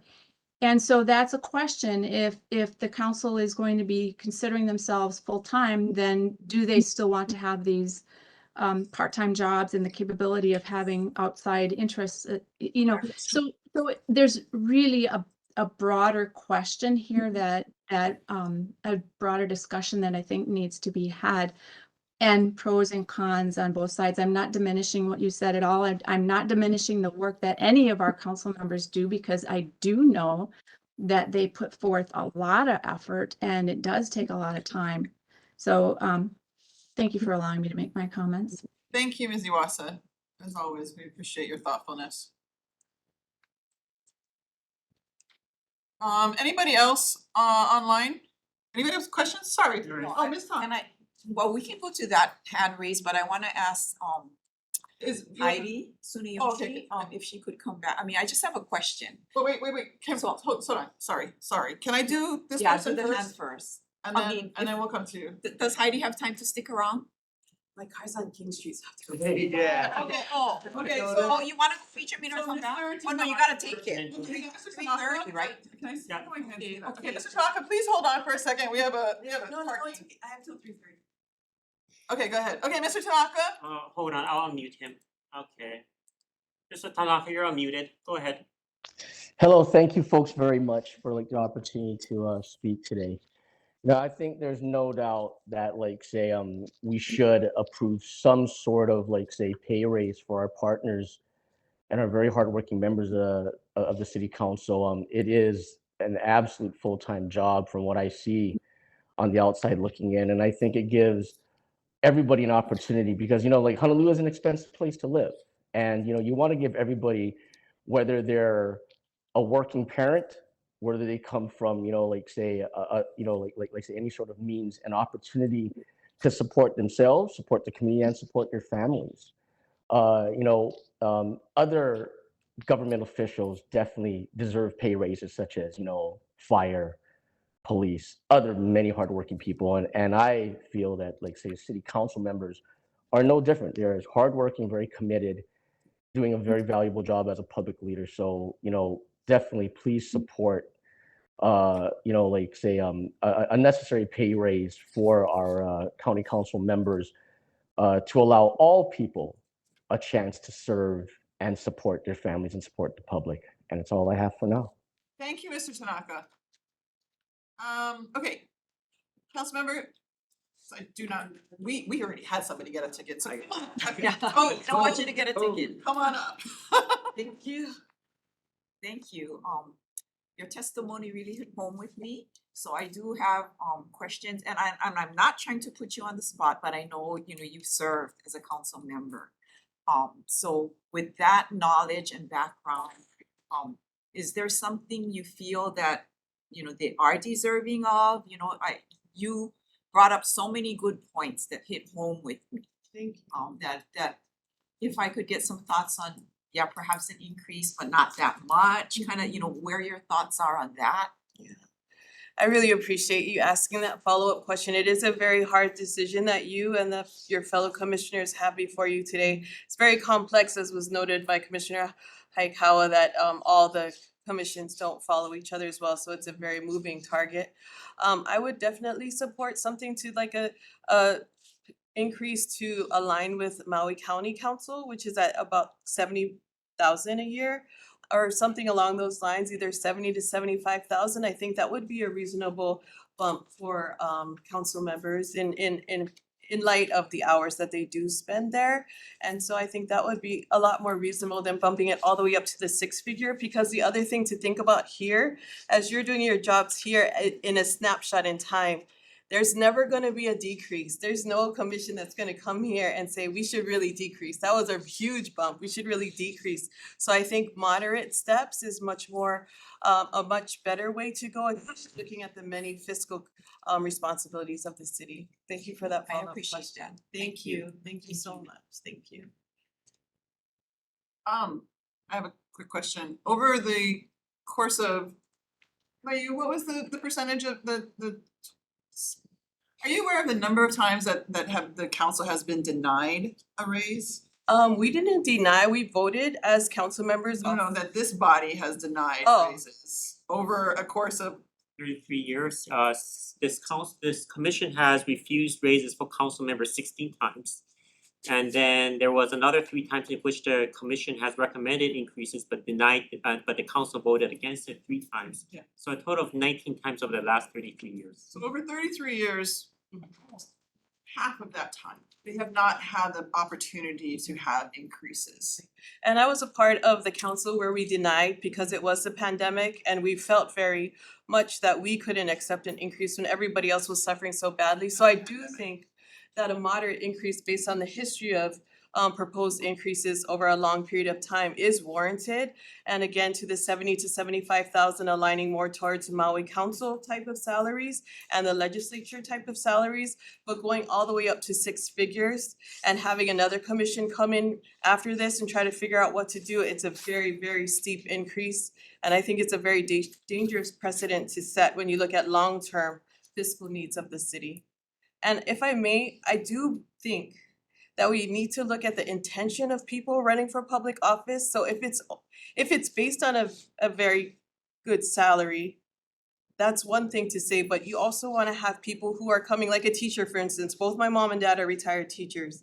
Teachers at the high end get 70,000 a year and they dedicate their lives to being teachers. So it's with that kind of passion that I would hope that future possible candidates would want to run, is that they feel very passionate about this job and want to dedicate their lives and are okay with being along the lines of a $70,000 to $75,000 a year. As teachers, as we know, their high end is 70,000. So many people are doing very noble and very important jobs in our very important island home. So I think we should all just be very reasonable of what's going on around us. I hope teachers can run for these seats. I do. I hope these teachers, I hope HGA, I hope there's going to Yes. be a number of people that come out and are interested in these seats now. Sorry, I wasn't saying that teachers should run. I'm saying teachers are paid that No, I much and understand what you're have a saying, very but- noble profession. But I think council members are noble. I think I agree. So I think we're saying some of the same things to each other. Yes. And I hope this draws out some people, Yeah. some new candidates. Yes, and the one stat that caught me the most off guard was that our council was getting paid approximately the same amount as a HPD recruit. Was it it was either a recruit or just out of recruit class. I thought it was a recruit, but one or the other. And I just, total respect for HPD, I do understand, but there is it is a different job when you're running this multi-billion-dollar decision-making budget and being able to cite and understand issues such as you presented here relating from asphalt machines all the way to roofs on this or the, you get my point. We need to attract the best and the brightest At a high level. at a high level. And I believe that's the major thing that I pushed it on you. And the fact that we can't grade this over 5 years. We can't say this year you get this and that, so it goes up slowly. There's no authority to do that. And it just artificially stays low with the 19 out of 33 non-raises. That lowers it down. And therefore, that's one of the reasons I support this. Let's open up the talent pool and of people willing to run and being able to afford to run. Thank you so much. Thank you again for all your hard work. I'm gonna move my car off. Thank you so much. Very good to see you all. Good luck with your Drive you over to Staten Island too. Good luck with your deliberations today. Thank you. Thank you. Chair, I do not see anyone else online who wish to testify. I want to testify though. Oh, I noticed you come into the room. I slunk in very sneakily at the last minute and roamed around the 3rd floor. Mr. Hayakawa, you're very interested in opening up the Please state your name first. Hazel Regis. Hello, Hazel. You're interested in opening up the talent pool, and I agree, we want talented people. But have you ever considered that a school teacher who's young, she's still in her prime at 60 retiring, could run for city council, live off of her pension, and because there's teachers are, as an example, are certainly willing to live off very little money. Live off her pension and her medical benefits that she's earned and run for council and be a member of that community. So opening up a talent pool doesn't necessarily mean paying more. And we are now entering, if you're familiar with Malcolm Gladwell, we are not in in the football situation anymore. We're in the basketball we're not in the basketball situation, we're in the football situation. The basketball situation is when you have stars. We all want great stars. We want somebody that wants $150,000 a year. We want somebody that wants 200,000 and he's worth it. Or he or she are worth that amount of money. And we want to put them all on the council, but that's not how this world is going. The world now is so complicated. I did not hear Councilmember Tsunayoshi talking about the various areas she had to educate herself in as a council member. But I know the council member of years ago is not the council member of today. The challenges they have are greater. And this is the basketball mentality, is the old mentality where you look for stars. The football mentality where the world is moving towards today is where you have a bunch of people that are just school teachers. They're not attorneys, they're not, whoever, doctors or whatever. They're just regular good people that want to balance a budget because they've had to balance a budget with their very low salary all these years. They love their community and their community loves them. Those are the people you want in office. I don't need somebody with a PhD from Harvard. I need somebody that went to UH and put all their kids through school and paid their mortgage. Agreed. And they didn't do it with a high amount of money. And now they're like, okay, I've just retired, what can I do? I'm gonna run for office. I'm not saying that this council, I was shocked to find out that the council members here are not getting as much as the Maui members or even the Kauai members, which is even more shocking. So I amend my original intent was to come down here and say not to give them 1 cent. And everybody here works for, if we're looking at this as a corporation, then I'm a shareholder in this company. And if you ask all the shareholders on this island that are driving over bumpy roads, looking at a rail that's going nowhere, I'm not saying it's this current city council's fault, but it is the leadership of this city that has put us in this plight. If you ask the shareholders, which are all the people that pay taxes in this state, do they want to give the council members a raise? They're going to tell you no. You only need to go take a poll. Call Ward Research and have them put a poll down, and you're gonna see people across this state tell you no. Now, you folks have to be above that and say, look, I know everybody's gonna say no, no matter what, they're gonna say no. But I'm here, I have a job to do, and I have to be reasonable. I have to listen to everybody's side of the story. I've gotta listen to whoever. So be reasonable, but remember, the shareholders don't like it. I myself came in here thinking, do not give them a penny. If I have to drive over these crummy roads and look at an unfinished rail and all the other things I've heard, and all the businesses that have gone out of business, and when I get my property taxes, I'm having a croak, and when I get my water bill, I'm having another croak.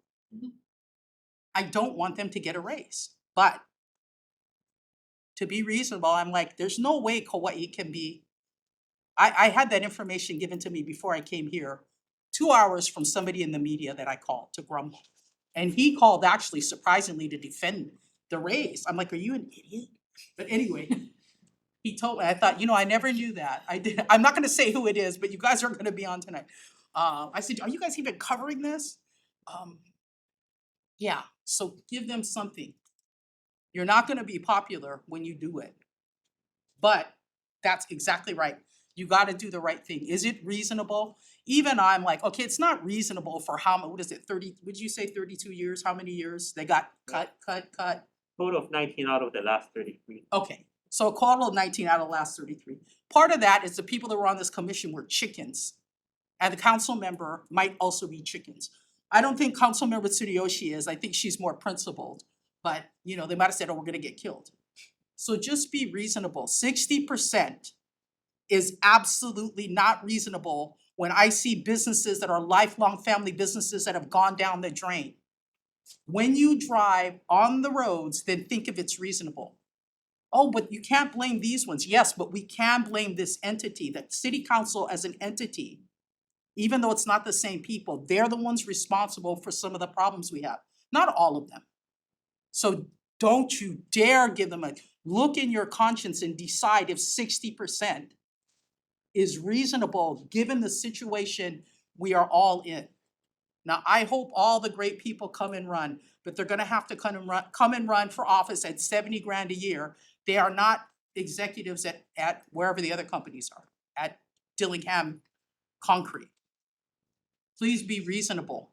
And if you're not reasonable, you are in an age where people are, when they get mad, they go on social media and they do all kinds of stuff. And I don't mean mad like threatening you, just angry and feeling more and more that their government is betraying them. That's how people feel. Now, when I see people here and I see that you're reasonable, I don't think that.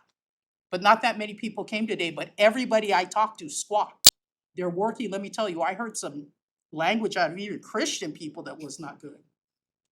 And I thought, well, now that I think about it, if they would have come today and heard what your excellent aide said, like this is how many times they were denied, if they would have found out that the people on Kauai, and God bless them, I love them, that they're getting more than us, that's ridiculous. I understand that they're running $1 billion corporation, $1 billion entity, and they should be paid decently, but they cannot be paid ridiculously. So please don't pay them ridiculously.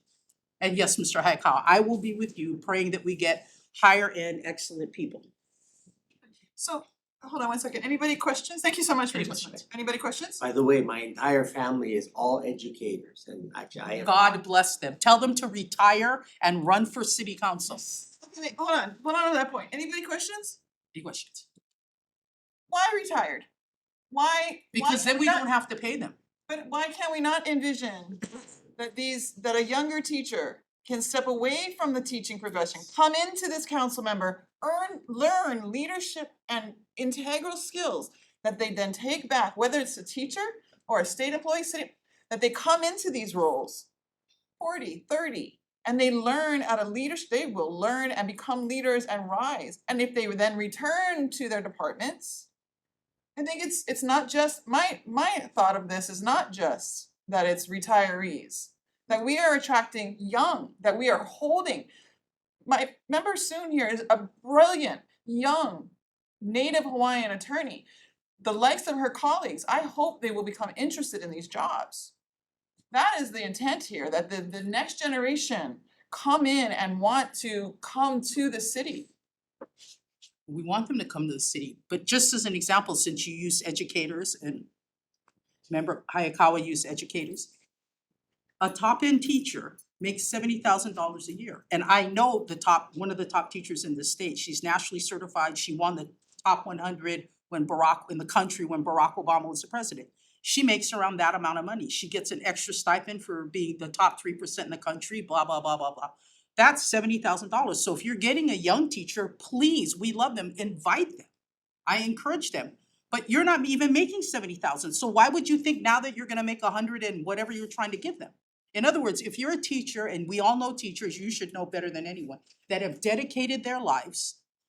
If she's a teacher, I'm not sure what she makes, but if 70,000 is the top We're end. just picking on teachers. Okay, so I I don't love mean picking, but teachers you know what I because mean. they We're know. focusing on teachers. The thing with teachers is they're devoted because they're not getting paid very much. And they work day and night. My friend, who's my church sister, there was a joke, I thought it was a joke. She didn't go to bed before 1 o'clock, and then I found out from her husband that she never went to bed before 1 o'clock in the morning. For all the years she was teaching, never, not once, he said, and he's very, very careful.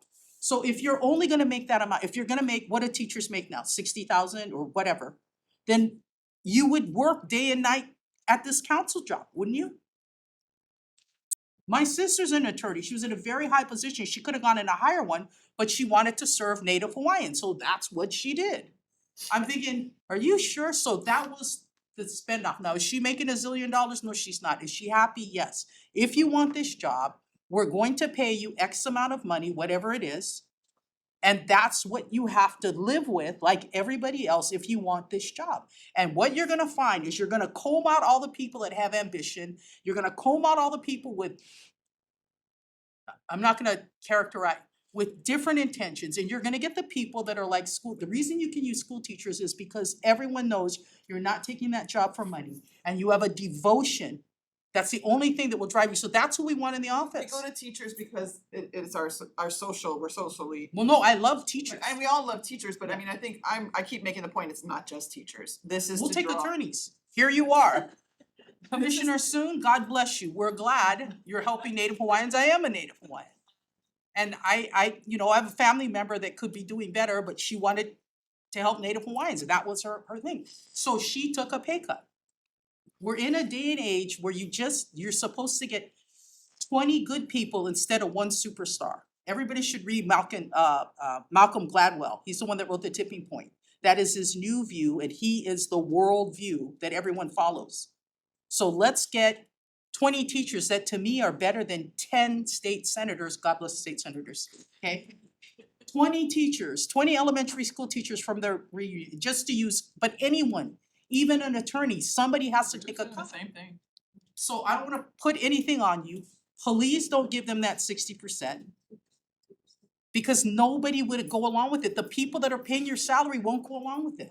I don't mean to Give them belabor something this, but again, what was it again, 16 times, 19 times denied? 19 total with 3 council, 3 19 council total. voted. Imagine if every year over year, every one of those 19 had been approved, what their salary would be today. Yeah, well, it wouldn't be good. It would be approximately somewhere in the vicinity of what we're talking about. If all of those, as you just said, they didn't have they were chicken, I'm not saying everybody's a chicken, but but maybe they if were they had gotten self-preserving. all of those 19 approvals over year, Yes, this city would be in a different, this whole discussion would be completely different. but do we say the taxpayer, does the shareholder in this company, everybody that lives here, let's say they're shareholders, do they agree that they should get that amount? Now, you guys are the buffer that has to say, I know everybody's gonna, believe me, you can get on the phone and go out on the street right now and ask if everybody should get a 60% raise, and you're not going to get anybody. And again, 60 is reflective of year over year, Right, 19 But you times. still have to ask us.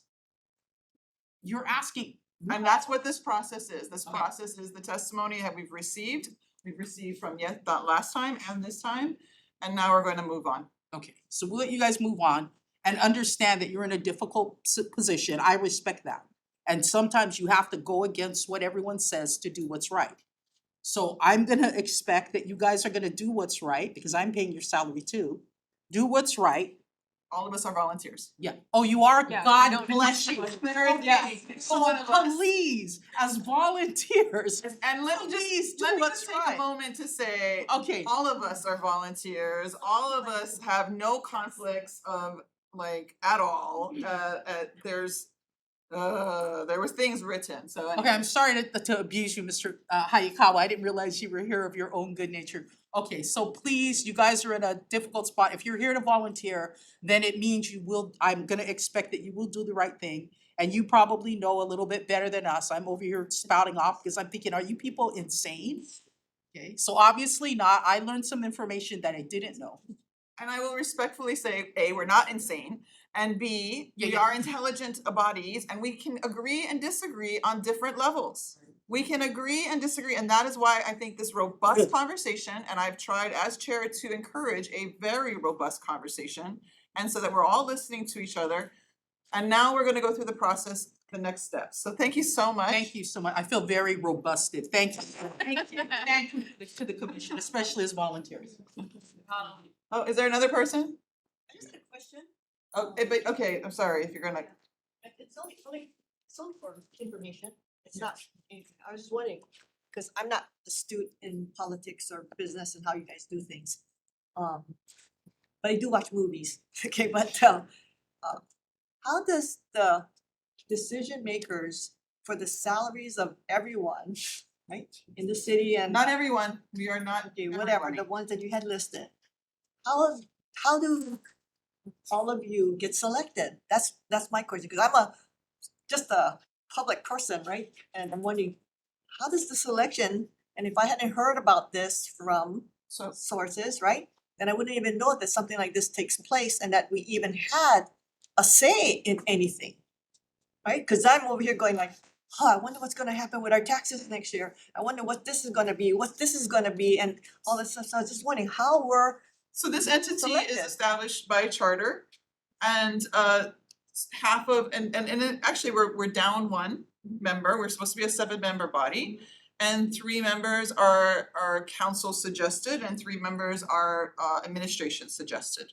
And when you So- say administration, what is the? The mayor's, the The the mayor? executive department. So when you heard me earlier say executive and legislative, so we are representative of both entities. So the council member and the mayor departments are selecting the people that make the decision on the salaries of those people.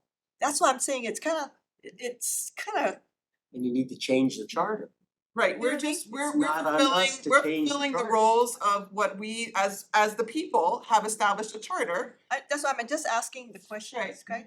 Just to get, So- understand the whole process, so I just wondering, how was everybody selected? I'm just looking and I do my own feeling as a public thing, I'm saying, oh wow, I'm getting educated, I'm getting educated, And right? we appreciate, I'm feeling all of you as far as, and I'm getting my own feelings as far as where it's coming from, right, as a public person, and then I can take that out and get people more educated out to, you know, like how they vote and what's happening, and then this is, because you know what, our confidence in politics is so bad, we don't believe that you guys are gonna make any changes. okay, but you guys are, this is voluntary, we're not What I'm saying politicians. is that I wanna, yeah, no, I can feel your hearts, seriously, right? And I like the questions that you guys ask because I know where it's coming from. I know you're an thank you so attorney. much, thank you. Participation. Thank you. I know you're in charge. Okay, we're gonna be moving on, everybody, So we have people on Monday.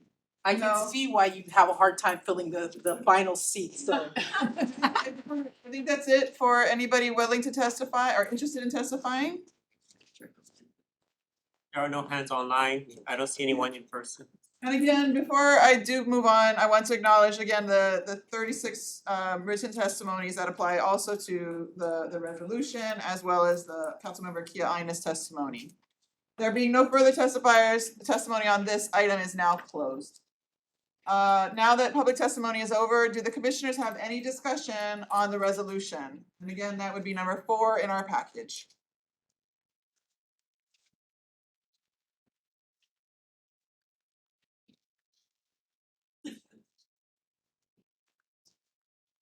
Anybody? Members? Commissioner Espinda, are you gonna vote now? We're gearing up. Okay, so I'm staying. I was thinking, I don't know if you guys are voting, I'm leaving, I just, We're I have gearing up to every that. confidence in your decency. I Yes. guess just. I don't know how appropriate, I guess I was hoping just for our records that we have a little bit of sort of clarification points on a few things that we talked about today. Okay, I think that they relate in terms of the overall schedule. What I'll say is that I, in support of our resolution, I think that our findings of fact support the resolution. You know, I really appreciate all the public testimony that came forward today. It's been helpful every time. I think this is the 3rd time that we've had public testimony, and every time it's helpful. It sheds new light on different perspectives that perhaps we help look at things from a different angle. So it's been helpful every time. And I think that each time, what's essentially done is it's decreased the amount that we were talking about. So we started at, for some of the positions, thinking about 17% increases with a back pay, which essentially came out to about 4% per year. And then now we're down to 3% per year for the last 4 years, or about 12% total with no back pay. So we've, you know, I think we've tightened up there in recognition of some of the concerns and trying to balance out. I think with respect to the council members, you know, again, we started out with one scenario being paying council members at the same level as a deputy director. That would have been 160 something percent increase. So we went down, we went down, we went down, we went down, and now we're at 60, which still sounds like a lot if we're entering the conversation at 60. But I think for, you know, for folks who have been part of this ongoing dialogue the last few months, I think for me at least, it feels like we're trying to be responsive to the concern about trying to tighten and trying to get to something that does not feel as significant.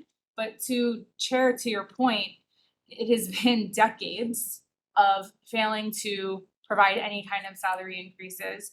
And we saw, I think, early on documents from council members in the 50 years ago timeframe saying that it wasn't enough salary to just do basic level of commitment to the job without having to get outside employment. And you know, this issue of part-time or full-time is not one that we have purview over. I really hope that the council is tracking some of this conversation and that they'll consider looking at charter amendments that get into those questions. that's a slightly different issue than whether or not people have outside employment. I think that's another thing to think about. As we know, city employees that are full-time can still have outside employment. But where this lands us, and what I still think is a reasonable place to land, is we're finally, for the first time ever, saying this is a reasonable level that council members should be paid at. I don't think I will ever see or support an increase like this again. I think this is a one-time, let's finally do the right thing and have the courage to say, we should have been perhaps paying at this index all along, but we're gonna start doing it now, not for the current council, because many testifiers shared, and I agree with them, that the current council ran, they knew exactly what they were running for. This to me is about who we're attracting in the future, and for how do we make sure that people are making a living wage. I really do hope that this becomes, this is me speaking editorially, I really do hope that this becomes the arguments that we have talked through, the explanations, the justification, that this becomes part of the body of the negotiation table. I hope that these, to your point, to HGA's point earlier, that discussions about how we pay people and compensate them and ensure that we're filling those, whether it's 25% or 35% vacancies, that we are filling them and that we are doing a good job. I hope that this becomes something that helps with future negotiations in that respect. I wanted just to indulge maybe a couple of small clarifications. I think that if we, we are thinking about other counties, and we did look at this early on, Maui County chair is making 86,000. I don't think we're talking about ton above that when we compare the size of the county, the size of the budget, the size of the employees. Kauai County will be 80,000 this summer. So, both of those are really gonna dwarf where our county is at right now. With respect to the overall budget, and this is where it gets difficult, because I hear our testifiers that came forward today and other times, and I read comments, on the articles that are shared through our media, and I absolutely agree that we wanna spend resources to make our city better and to deliver more on our resources. Yep. I 100% agree with that. I think that it's not the same thing as what we're paying our leadership. The cumulative raises we're talking about are about 1.3 million cumulative. The city last year lapsed, I know I've said this before, but the city lapsed $1 billion. Wait, Last hold on, year. for education, can you help everybody to Yeah, understand what clarify. lapsing $1 billion means? So essentially every year, the administration and the city council work together to pass out a budget. And that for the next 12 months is what the administration can spend on everything from parks to employees to equipment to roads to, I heard grants and aid talked about before, all this entire, all the things that we invest in for our communities. And lapsing means that the city did not spend that amount, that they were eligible and authorized to spend. So I don't mean it as a criticism, I mean it as, if we want to be identifying where to get more resources to invest in our roads, to invest in our parks, to invest in our equipment, to invest in our employees, their resources are there. We lapsed $1 billion last year. The city council is going through budget process right now. I really hope that these comments and considerations are being heard, even if it's not being said at the budget, but I really encourage our community to go and share these concerns at the city council. This year's budget proposes 4.5 billion. 4 billion of that is non-federal. I heard earlier, comment about it perhaps not being the same as normal because there's federal funds included, but 4 billion, so the majority of it is city funds. And if we're on track, we'll lapse $1 billion of that next year. So I hope that we're asking these questions as a community about what are we doing to take the funds that are being allocated, spend them in the way that our community wants. I don't think that we have to tap into the 1.3 million that we're talking about here in order to invest in homelessness, invest in affordable housing. Everything that Heidi spoke to. Let me ask you this, are they lapsing because there was no money there? Because I've been issued money that couldn't come to me. So because so they didn't- so I'm gonna, I appreciate that you're asking questions, and if those kind of questions, what I can hear already is gonna be an outside thing. I just wanted her to have a moment just to help. I can totally talk story offline. Yeah, cause let's, so I thank you for, but I mean, Yeah. the point being the finances of this. So where this lands us, for this resolution, I think, we're talking about roughly 3% a year, which is what we've heard some folks say sounds reasonable for the last 4 years.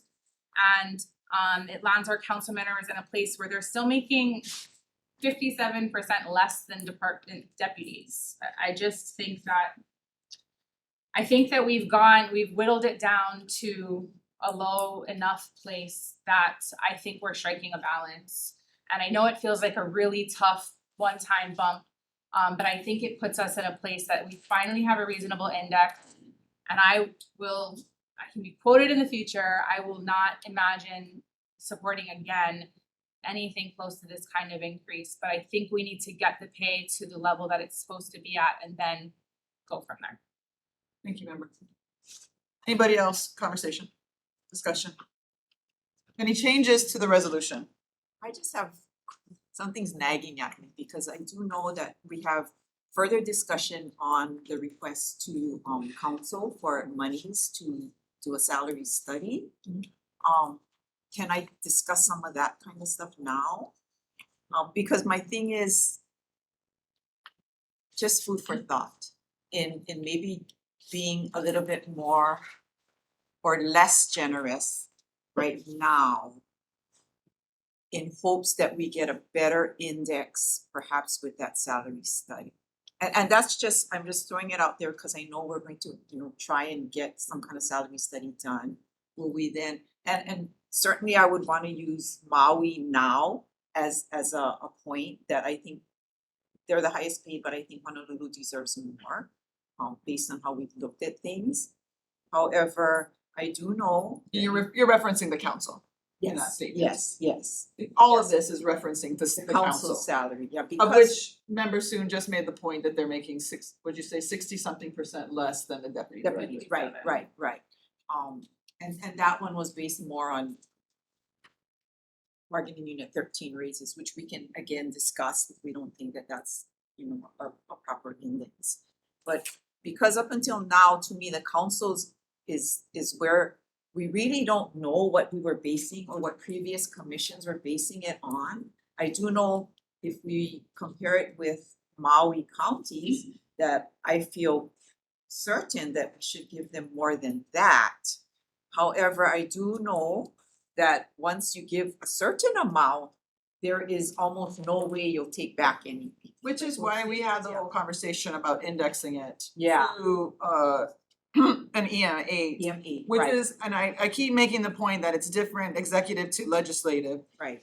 Because I recognize, I know intimately what an EM does at an executive level. And that's where, I appreciate what you're talking about. The salary study is meant to be future forward for future salary commissions. That is what that intent is to Right. help the future, as we talk about all these past commissions, to help, because I am not aware of them ever doing a salary study. Right, to have something that moves the future, future commissions with some more information. This, we had, as I understand it, in our last conversation coming out of the PIG, and in our last conversation, we tied it to an EMA in recognition that the scope of a council member in the legislative branch has a comparative leadership responsibility, depth and breadth of burden, really, comparative. And so that's where I would encourage that we continue in the vein of what we had agreed to in our third meeting. No, I understand that, but I'm just having heard all of these things, and we're talking about the next commission, which I know pretty much all of us will be back again, so we will have another opportunity to take a look at it. I'm just worried that the study might find that perhaps we were too generous compared to how, you know, I mean, I'm just trying to be careful of that. And if it did come back that, ooh, perhaps, you know, it was a little too generous, yeah, maybe we would withhold it then. But I'm just torn between, and I do know what EMHs do, honestly, I was an EMH, but that came with knowing I was full-time, we were not entitled to, you know, certain kinds of other things like. But you got standby, you got overtime, you got, no, at that level, they don't. Yeah, so and the issue with part-time and full-time is really not ours to really decide, right? But I'm sorry to at this late in the game feel that way, but I'm just wondering if that salary survey may provide a better basis for us to then do future. Are you allowed to table this and not vote? Again, we're in discussion, so Okay, sorry, sorry. you're in total discussion right now, so thanks. Yeah, I At mean, this point, I just wanna throw that out there. I know we've put in a lot of work to get to this point. That's, I mean, and not to just talk about council if, you know, you wanna reconsider the executive branch, but that one, I think we have a firmer footing to base it on, because that's kind of traditionally how we've compared things. That's just my thoughts. If I Yes. may, I hesitantly tend to agree with Councilmember Tom. And am I concerned, and I don't know if procedurally this is an issue or not, but is there a chance that, given public concern, and this is a genuine question, the council refuses to take action because they're concerned, and as a result, none of this happens because this one thing is elevated too high and they can't break it out, they get a whole package, they're not able to move on it, and none of these things are able to happen because this one variant. My understanding of the process. That can't happen. They That- can line I'm item. concerned about that. That's I not my can help understanding of the explain. So under the city charter, the way it works is a salary commission is pretty much a commission established by the charter. And you make the findings of fact and the resolution that decides the salary, it sets the salaries for these elected official and appointed officials. What then happens is that after you make your decision, it's effective in 60 days from now, which tends to overlap with the fiscal year of starting July 1. What also can happen though is within those 60 days, the council may choose to reject in part or in whole whatever it is that you decided. So historically speaking, I believe mentioned the 3 times they've previously rejected salaries for themselves. Some of those times they rejected it for everybody, and some other times they rejected it only for themselves or other elected officials. So that's been the historical practice. Okay. I hope that answers your question. Helpful, And thank you. important point to make though is they can only reject or let it go, they can't amend the amount. Right. That's where I have a hard Right, time too. right. They feel compelled that because of the Yeah. public outcry, that they just need to reject Right. in whole. Which would be that would Not not be what we wanted. success at all Yeah. for us. Yeah, then it would have. Yeah. Undone everything Go ahead. we had. Members? Right. I think it's possible, but I think that it's possible at any amount. I think that any raises are gonna have Yeah, public agree, outcry, to be agree, honest with that's you. true. And again, you know, if we were looking at this completely in a vacuum, which none of us want to do, nor are we, but if we were looking at this completely in a vacuum with only those 2 criteria that the charter sets out, I don't see how we couldn't land somewhere much higher than where we're landing. Just based upon the amount of work, the level, the complexity of the work, the complexity of the subject matter expertise, all the things that we heard from council members about what's expected when they're doing the job correctly. I don't see how we couldn't land much higher than where we're landing. So I think that anything short, to be honest, is already, in my opinion, because we're responding to the concerns that we're hearing. Yeah. And I think that we've come down quite a bit, in my opinion. We've come down And throughout this over- conversation. over 50,000 from Yeah. where we started Yeah. to where we are now. And let me just say that so that the public, you know, the people, when we started 2 meetings ago. Yeah. Yeah, so to me, we're, again, every time we have this conversation, it comes on more, it comes on more. So I think that there's gonna be public outcry regardless.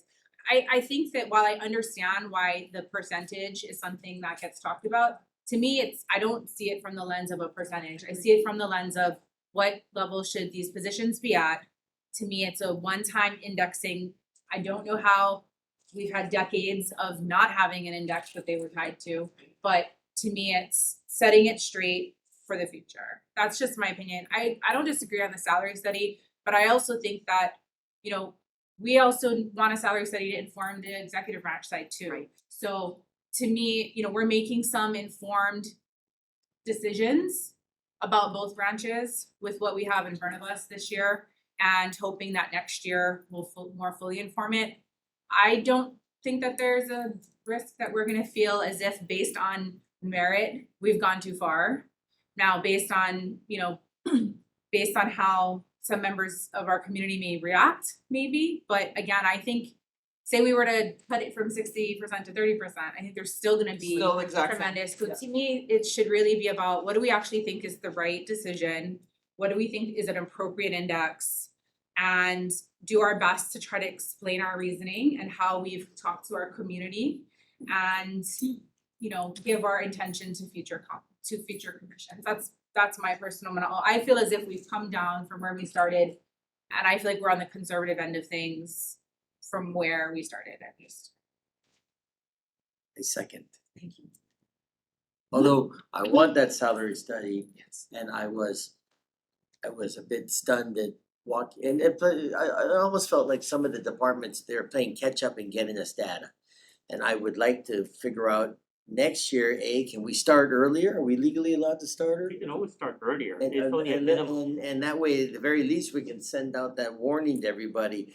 Get us your data, get us your input and you know, do all your homework and get it to us early so that, you know.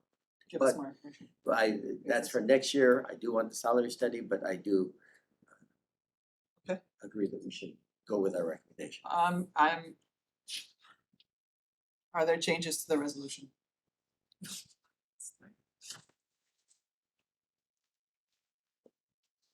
Is there any further discussion about the resolution?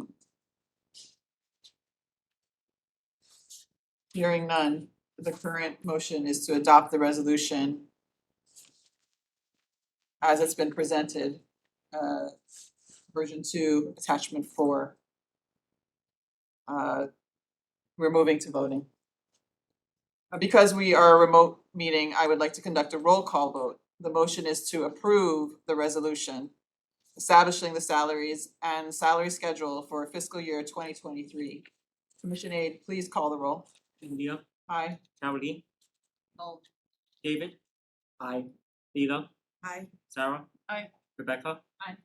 The ayes are 5, the noes are 1, the motion carries if you have more than 4. Thank you. The resolution has been approved and the Commission Aide will coordinate getting our signatures on this document, hopefully after this meeting. I would appreciate if commissioners can be available to do so such that the document can be transmitted by the end of this week. The resolution will be submitted to the mayor and council by absolutely no later than May 1st, 2023, in accordance with section 3122-2 of the city charter. Commission Aide shall include all commissioners on the transmittal to the mayor and the council. At this time, we have an option to enter into executive session. Although I know that Corporation Counsel is not here in person. Okay. She's available. She is available Yeah. by phone. Does anybody want a executive session? No? Okay.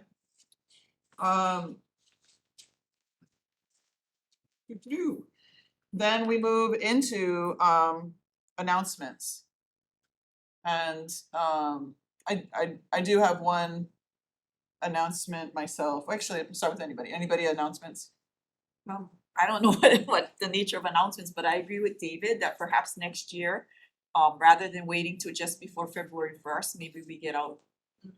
I don't know if we meet earlier or we send out the notices earlier or somehow. Some planning Yeah, before we. some, yeah, I think we can meet Yeah. and agree to send out notices. yeah, or some, yeah, because I think it was, When would you guys like to do that? why not start before the end of the new year? I mean, Like I December? Well, I just yeah, but don't- well, December's a really bad time for. I just don't wanna be jammed in there and given the fact that when we wanted more meetings, all these obviously well-established procedures on notice and all this, Okay. so we started you- early. Would you guys be interested in meeting in November, like late November? Such that we're use that December to give them notice? That'd be better, I would- yeah. well, Okay. Well, if you could note that we It's funny you mention that because under announcements, you'll see that if you want to set another meeting, I gave you the option of discussing that, set another meeting. If you want it to be November, that's fine. I would suggest giving me a tentative date and time. okay, If you want to also meet before that, it's entirely up to you. I've noted, I think I've explained historically, when the salary commission was first set up, were actually set up to meet weekly. So you know, you have not historically done that. volunteer more. You have not historically done that for many, many years. And then they switched over sometimes in the later eighties to the current regularity of like the first half of the year. But you can certainly set your meeting now as you wish. Shall we tentatively set for November 14th? Or November 21st? Too close to Thanksgiving. Oh, true. November 14th? Just tentative. I'm set firm trials all the way, but I'll Zoom and I'll figure it out, but November 14th, I love the 4 PM start, wait, was that, wrong meeting, sorry, I got the wrong meeting. So I will do my best, but Okay, I do think as a group we need to meet, and I support that. November 14th.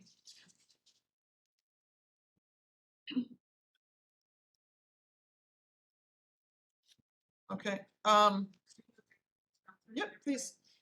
So just, I don't think we have 1:30. a seventh member yet, right? The Correct. seventh member withdrew. So that's a mayoral appointee. Subject to council confirmation. I guess if anyone would like to recommend somebody to be on the salary commission as a seventh member, I'm assuming there's a way to send a resume or something to the mayor's office.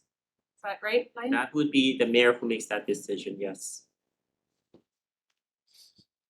Okay, Cockle to the entire thank you for the advertisement. community. Any other announcements or points of interest to discuss? I just want to draw your attention that we do have a draft, our press release. That Layu will be sending out to media points following this meeting.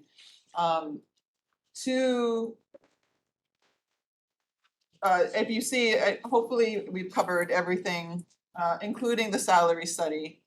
To which, Member Gay, did you wanna make a point? Yeah, thank you, Chair.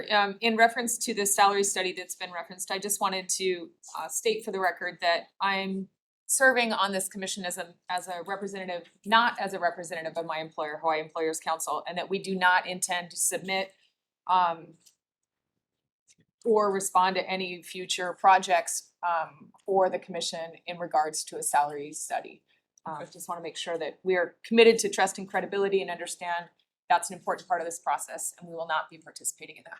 Yeah, so thank you for that, Member Gay, and for your participation. I think all of our collective recently in recent news, our integrity, our ethics, our intelligence was a bit questioned, and I did not appreciate that at all. And I think this conversation that we've had today, I hope, whether we all agree what reasonable is or isn't, and whether we all agree with what this body has done today, and voted for, I thank everybody in this room, everybody in Zoom land, all of the testifiers, for bringing your mana'o to the table. And yeah, so this press release will, if it's okay, it's gonna be going out, and I thank everybody for their work. Yes. Oh, you wanna Oh, put a oh, term- sorry. I needed to, oh, sorry. Layu keeps us on point. Adjournment. There being no further business today, Is there a motion to adjourn? So moved. Thank you, Mr. Hyakol, Member Hyakol. Second. Thank you, Member Tom. Any objections? There being no objections, this meeting of the Salary Commission is adjourned. The 2023 Salary Commission has completed its functions as set forth under the city charter. The members are hereby excused, subject to the call of the chair until the convening of, until November, and the convening of the 2024 Salary Commission.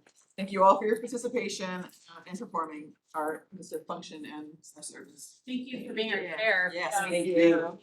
Thank you. I do have the resolution for your signature for those who. I need to sign.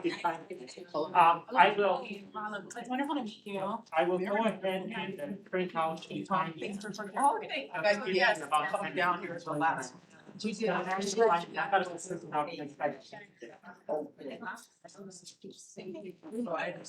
I'm not in the, I'm not. What's right?